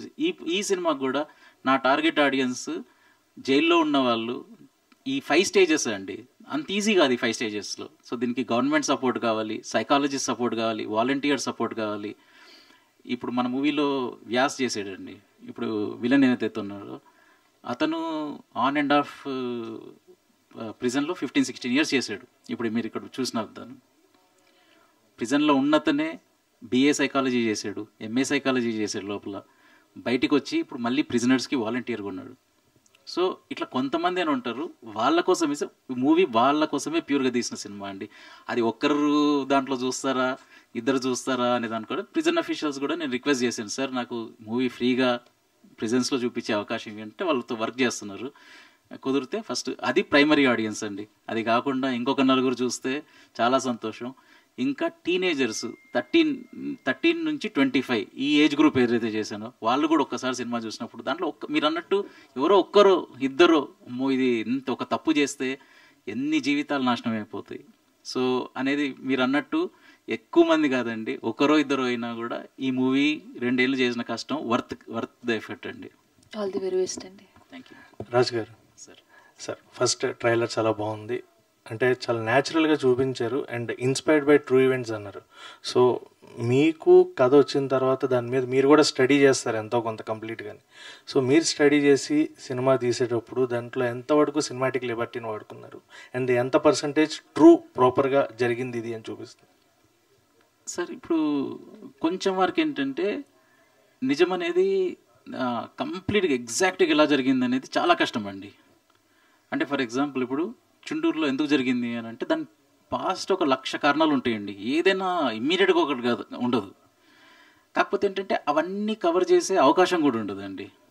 సో వికీపీడియాలో ఫస్ట్ థియేటర్లో ఈ గొడవ అయింది ఇలా అయింది అని ఉందండి, అది చూపించాను. బట్ అది కూడా అప్పుడప్పుడు 100% యాక్యురసీ అని మనం తెలియదండి అది. బట్ పబ్లిక్ డొమైన్లో ఏది ఉందో అది తీసుకొని పెట్టాను. బట్ మనం యాక్చువల్గా కొంచెం రీసెర్చ్ చేస్తే ఏంటంటే దానికన్నా ముందు ఎంత ఉంటుంది హిస్టరీ అంటే నేను గెస్ చేస్తున్నానండి. వీళ్ళు ఏదో ఒక మాట అని ఉంటారు, వాళ్ళు ఎన్నోసార్లు అది కోపం పెరిగి పెరిగి పెరిగి ఇది థియేటర్ ఇన్సిడెంట్ జరుగుంటుంది. కానీ మనకు టైం కూడా ఉండదు కదండి, 2 గంటలు అందరు కూడా బ్లాగ్ అది ఇది అంటుంటారు కాబట్టి అన్నీ చూపించలేం. ముందెందుకు జరిగిందని రీసెర్చ్ చేసి తెలిసినా కూడా చూపించలేం. కానీ 100% ట్రూత్ తెలవడం చాలా కష్టం అండి. కానీ ఇప్పుడు థియేటర్లో వికీపీడియాలో ఏముంది, ఫస్ట్ ఏం జరిగింది, కాలు దగ్గర అయింది, ఇక్కడ గొడవ అయింది, తర్వాత ఇదైంది, ఎలా ఉందో ఎగ్జాక్ట్లీ అట్లా పెట్టానండి. ఇప్పుడు ఈ అమ్మాయి ఉంది, అబ్బాయి ఉన్నారు, అమ్మాయి 16 సంవత్సరాలు అండి. మన మూవీ కోసం 18 చేసాము, ఎందుకంటే 16 ఈజ్ టూ యంగ్ అప్పుడు. కానీ ఆ టైంలో 90స్లో 16కి పెళ్ళిళ్ళు అయిపోయేవి, అది కామన్ అప్పుడు. కొంచెం అట్లాంటి ఇప్పుడు 16 అంటే మరీ చిన్నపిల్ల కదా, ఒక 18 చేద్దామని. ప్లస్ వాళ్ళు ఏం మాట్లాడుకొని ఉంటారు అనేది మనకు తెలియదు కదండి. అట్లాంటిదంతా ఫిక్షన్. బట్ మేజర్ పార్ట్స్ ఎక్కడ కూడా ఇప్పుడు జూబ్లీహిల్స్ బస్ స్టాండ్లో, ఇప్పుడు జూబ్లీహిల్స్ బాంబ్ బ్లాస్ట్లో ఏం జరిగిందని మీడియాలో ఏముందండి అంతే పెట్టాను. సో మ్యాక్సిమం అయితే ఉన్నట్టు పెట్టడం అండి. బట్ చూపించే సినిమా కాబట్టి ఇప్పుడు పాటలు వాళ్ళు ఇద్దరేం మాట్లాడుకుంటూ ఉంటారు, ఏం జరుగుంటుంది, ఇదంతా ఫిక్షన్ అండి. అండ్ జార్జ్ ఆర్వెల్ గారు ఆయన మోస్ట్ ఆఫ్ ద రైటింగ్స్ ఆయన అన్నీ కూడా సెటైరికల్గా ఉంటాయి. ఆయన చేసేవన్నీ కూడా సొసైటీ మీద ఎక్కువగా ఆయన ఇంపాక్ట్ క్రియేట్ చేసే విధంగా ఉంటాయి. సో ఆయన రైటింగ్ నోట్ తీసుకున్నారు, all are equal but some are more equal అని. అండ్ మీరు చెప్పిన దాంట్లో కూడా ట్రైలర్లో కూడా దేర్ ఆర్ సమ్ పర్సన్స్ డబ్బులు పెట్టి బయటకు వచ్చిన వాళ్ళు ఉన్నారు, డబ్బులు పెట్టలేక తప్పు చేయకుండా శిక్ష అనిపిస్తున్న వాళ్ళు. So what is your point of satiric according to that? నేను సటైర్లో చెప్తే ఇంకా బాగుండేదండి, కానీ నేను డైరెక్ట్గా చెప్పేసాను. అంటే సటైర్ ఇస్ వెరీ డిఫికల్ట్ అండి. ప్లస్ అప్పుడప్పుడు కొంచెం క్యాచ్ చేయడం కూడా కష్టం అవుతుంది. నేను డైరెక్ట్ డ్రామా చెప్పేసానండి. కాకపోతే ఒక్క విషయం జస్ట్ కరెక్షన్ ఏంటంటే సార్, వాళ్ళు తప్పు చేశారు 2 కేసులలో, కానీ ఇంటెంట్ ఉందండి, ఇంటెంట్ టు కిల్. సో వీళ్ళని నరుకుతాం అనే ఫస్ట్ క్లారిఫై అయింది. రెండోసారి కూడా ఇప్పుడు బాంబ్ బ్లాస్ట్ చేస్తే వీళ్ళతో పాటు ఇంకొక 20-30 మంది చనిపోతారని తెలుసు. సో రెండిట్లో ఇంటెంట్ ఉంది, తెలిసి చేశారు వాళ్ళు. ఇక్కడ తెలియకుండా చేశారు. కానీ ఇది కూడా తప్పే అండి. తప్పు చేయక లోపల ఉండలేదు నేను. తప్పు చేశారు, దానికి అనుభవించాలి కూడా. అవసరం కన్నా ఎక్కువ ఉన్నారు కావచ్చు, అది సైకాలజిస్ట్ వీళ్ళు మారారా లేదా అనేది. బట్ మిగతా రెండిట్లో అయితే ఇంటెంట్ కూడా ఉంది, వాళ్ళు బయటపడ్డారు. అది మెయిన్ ఇదండి. కాకపోతే సటైర్ రూపంలో చెప్తే ఇంకా బాగుండేదేమో, అది కష్టం అండి. సో డైరెక్ట్గా ఉంది ఇది drama. And coming to music sir, అంటే సాంగ్స్ 6 సాంగ్స్ త్రూ అవుట్ స్టోరీతో పాటు ట్రావెల్ అవుతాయా? Any disturbance between the story? అస్సలు 2 hours 15 minutes అండి. సాంగ్స్ అన్నీ బ్యాక్గ్రౌండ్లో ఉంటారు, ఎవరు పాడరు. ఆ పరిస్థితులు, ఆ షార్ట్స్ చూపించినప్పుడు అన్ని మాంటేజ్ అండి. మాంటేజ్ జరుగుతున్నప్పుడు ఈ అమ్మాయి ఇప్పుడు మనం ఆ పల్నాడు ఏరియా, గుంటూరు ఏరియా ఆ టైంలలో చాలామంది లేబర్ అంతా కూడా ఈ పొగాకు కంపెనీలో ఉండేవాళ్ళు, పనిచేసేవాళ్ళు. ఎలా పనిచేసేవాళ్ళు అని వాళ్ళు పనిచేస్తున్న చూపించినప్పుడు జస్ట్ బ్యాక్గ్రౌండ్లో ఒక స్టాన్జా వస్తుందండి. మ్యూజిక్లో కొంచెం 3 చరణాలు ఉంటాయి, మన మూవీలో జస్ట్ ఒక చరణం అట్లా చూపించేసి వెళ్ళిపోతామండి. జస్ట్ ఆ కల్చర్ చూపించడానికి అంతవరకే అండి సాంగ్స్ వాడుకోండి. All the best and advance congrats sir. నాకు ఎందుకంటే బాగుంది ట్రైలర్, అది కూడా very realistic. Thank you so much. Raj గారు హాయ్ అండి. రాజ్ గారు ఇక్కడ sir, this is Sharath from Telugu అనండి. Actually Spirit Media Rana Daggubati గారిది అనుకుంటా కదా. అవును. సో ఆయన అంటే ఇప్పుడు డిస్ట్రిబ్యూషన్ చేస్తున్నారు ఈ సినిమాని. సో ఏంటంటే రానా గారు చూసారా, చూసిన తర్వాత ఆయన రెస్పాన్స్ ఏంటి, why he is into this particularly ఈ సినిమాని డిస్ట్రిబ్యూట్ చేయడానికి కారణం? అయితే ఇది వాళ్ళ టీం చూసారండి, టీం చూసి తీసుకున్నారు. లాస్ట్ నాది కూడా కొంచెం బ్యాడ్ లక్ అనుకుంటా. నాకు 3 months నుంచి అతను ముంబై, US, ఇప్పుడు కూడా ఎక్కడెక్కడో ఉన్నారు. అతనికి నాకు సినిమా చూపించే అవకాశం దొరకలేదండి. సో ఇది more of A corporate thing అండి. వాళ్ళ కింద ఇప్పుడు వాళ్ళ టీమ్ ఎంప్లాయీస్ ఉన్నారు, వాళ్ళే చూసారు, వాళ్ళే కొంచెం హెల్ప్ చేస్తున్నారు. మేబీ ఈ మీడియా తరఫు నుంచి, ఇక్కడ ఈ వేదిక నుంచి నేను కూడా రిక్వెస్ట్ చేస్తున్నా, రానా గారు ఒక టైం తీసుకొని ఈ మూవీ చూస్తే మేబీ కొంచెం ప్రమోట్ చేస్తారేమో, నేను కూడా అదే హోప్లో ఉన్నా. అండ్ మీకు అంటే ఇక్కడ ఆర్టికల్లో చదివాను, మణిరత్నం గారి ఇన్ఫ్లుయెన్స్ ఎక్కువ, మీరు సినిమాలు చూశారు మణిరత్నం గారు అని చెప్పి మెన్షన్ చేశారు. సో ఇప్పుడు అంటే మీరు కూడా అంటే మణిరత్నం గారు ఎలా అయితే ఆయన స్టైల్ ఆఫ్ ఎంత లవ్ ఉన్నా, ఎంత ఎమోషన్ ఉన్నా, ఒక పేట్రియాటిక్ కానీ ఏదైనా ఒక అండర్ కరెంట్ మెసేజ్ ఉంటుంది. సో మీరు కూడా అంటే మీ ఫిలిమ్స్లో కానీ ఆయన ఇన్ఫ్లుయెన్స్ ఏమైనా ఉందా, లేదు మీరు ఎలాంటి ఫిలిమ్స్ చేద్దాం అనుకుంటున్నారు? తెలుగు వరకు వచ్చేసరికి తెలిసినా తెలియకుండా అదొక ఇన్ఫ్లుయెన్స్ అండి మణిరత్నం గారిది. ఇప్పుడు స్పీల్బర్గ్ గారిదైనా మణిరత్నం గారి తెలిసినా తెలియకపోయినా మనం వాళ్ళ సినిమాలు అన్నిసార్లు చూసి దిల్ బికమ్ తెలియకుండానే వాళ్ళ teachers, they will have some influence అండి. వాళ్ళకి ఎక్కడో ఒక దగ్గర మనం చేసే రాయడంలో కానీ, డైలాగ్స్లో కానీ ఎక్కడో ఒక దగ్గర ఇన్వైబ్ చేసుకుంటూ ఉంటాం వాళ్ళవి, ఆ స్టైల్స్ కానీ, డైలాగ్ రైటింగ్ కానీ అన్నీ. రాజా గారు సార్, ఇప్పుడు ఈ కారం చెడు, చుండూరు, ఈ చిలకలూరిపేట బస్ దహనము, ఈ ఇన్సిడెంట్స్ అన్నీ మళ్ళీ వాళ్ళను చూపించి రెచ్చగొట్టినట్టు అవుతుందేమో? రెచ్చగొట్టినట్టు కాదండి, నేర్చుకున్నట్టు అవుతుంది ఏదైనా. ఐ మీన్ హిస్టరీలో కొన్ని ఇన్సిడెంట్స్ ఏంటంటే అందరికీ మళ్ళీ అవి దానిలో నుంచి ఎంతో అంత నేర్చుకోవడానికి ఛాన్స్ దొరుకుతుంది. ఎందుకంటే మళ్ళీ నేర్చుకోకపోతే అది ఇంకొక ఫామ్లో మళ్ళీ వస్తూనే ఉంటాయి. ఇప్పుడు ఇలాంటి క్యాస్ట్ కాకపోతే క్యాస్ట్ తిరిగిపోతుంది, రిలీజన్ రావచ్చు, లేకపోతే ఇంకేదైనా రావచ్చు. సో ఒక నేర్చుకోవడానికి ఒక హిస్టరీ ఉంటుందండి. బెస్ట్ ఎగ్జాంపుల్ ఏంటంటే ఇప్పుడు హాలీవుడ్లో కిల్లర్స్ ఆఫ్ ఫ్లవర్ మూన్ అనే ఫిల్మ్ తీశారు. 1920లో జరిగింది. సో 1920లో జరిగిన విషయము ఇప్పుడు ఎందుకు చేయాలి అనేది చేస్తే వాళ్ళు చేసిన వాళ్ళందరూ తెల్లవాళ్ళు, మొత్తం హీరో నుంచి డైరెక్టర్ నుంచి ప్రొడ్యూసర్ దగ్గర నుంచి అందరు వైట్ పీపుల్. కానీ వాళ్ళు తీసిన సినిమా ఏంటి, అక్కడ నేటివ్ ఇండియన్స్ని వాళ్ళ ల్యాండ్స్లో ఆయిల్ పడ్డప్పుడు వీళ్ళు వెళ్ళి ఎన్ని అరాచకాలు చేశారు, ఎంత దారుణంగా చేసి వాళ్ళ పైసలు దాక్కోవడానికి అవన్నీ చేయడానికి చేసిన అన్యాయాలన్నీ మళ్ళీ చూపించిందంతా వీళ్ళే, ఎవరైతే. సో వాళ్ళు వైట్ కాబట్టి మేము వైట్గా చూపించము అట్లా ఆలోచించారండి. లైక్ ఇవాల్వ్ పీపుల్, వైట్ ఒక దగ్గర 1920లో చేశారు, నేను వైట్ని చెయ్యొద్దు అట్లా ఆలోచించరు ఇవాల్వ్ పీపుల్. వాళ్ళు ఏమనుకుంటారంటే ఇవాల్వ్ పీపుల్ కొంతమంది వైట్ మెన్ తప్పు చేస్తే నేను వైట్ కాబట్టి నేను ఎందుకు సమర్థించాలి. కానీ అక్కడ ఒక ఇంపార్టెంట్ హ్యూమన్ స్టోరీ ఉంది. అది ఎందుకు చెప్పాలి అని అంటే వరల్డ్లో ఇంకొక దగ్గర సేమ్ అట్లా జరుగుతూ ఉంటుంది. సో దీని నుంచి కొంచెం నేర్చుకోవడం. ఇంకొక ప్లేస్లో అనుకుందాం, వాళ్ళ దగ్గర ఆయిలే పడింది అనుకుందాం, వాళ్ళని ఎట్లా చేస్తారు ఏంటి. ఇప్పుడు కూడా అదే దీనికన్నా ముందు జర్నలిస్ట్ సార్ కూడా ఎట్లా రెలవెంట్ అంటే ఇప్పుడు ఎట్లా రెలవెంట్ కదండి. Killers of flower moon is relevant today. మీరు ఆఫ్రికాకి వెళ్ళినా ఎక్కడికి వెళ్ళినా కొత్త మినరల్స్ వచ్చిన ప్లేస్ ఎక్కడికి వెళ్ళినా చూడండి అదే స్టోరీ ఉంటుంది. ఏమైనా థ్రెటనింగ్స్ వస్తున్నా? లేదండి, అంటే సినిమా అంత పెద్దది కాదండి, థ్రెటనింగ్ ఇష్యూ పెద్దది బట్ లేదండి. అదే చెప్పాను కాబట్టి నేను ఉద్దేశం ఎక్కడ కూడా రెచ్చగొట్టాలని అది లేదు కాబట్టి మీరు సినిమా చూసినప్పుడు చూస్తారు. అసలు ఎక్కడ సార్ చూస్తారు కాబట్టి చెప్పగలుగుతారు. ఎక్కడ అసలు ఒక సైడ్ తీసుకున్నట్టు కానీ రెచ్చగొట్టినట్టు కానీ అసలు ఎక్కడ లేదు కదా సార్. మీరు లేదు సార్, లేదు. రాజు గారు కాస్టింగ్ వైజ్ కూడా మీరు ట్రైనింగ్ ఇప్పించి ఇప్పుడు మీరు తీసుకున్న మెయిన్ కాస్ట్ ఒక కరెక్ట్గా చెప్పాలంటే ఆ అమ్మాయి పాయింట్ ఆఫ్ వ్యూలో స్టోరీ ఉంటుంది, నెరేటివ్ పర్సన్గా అమ్మాయి ఉంటుంది.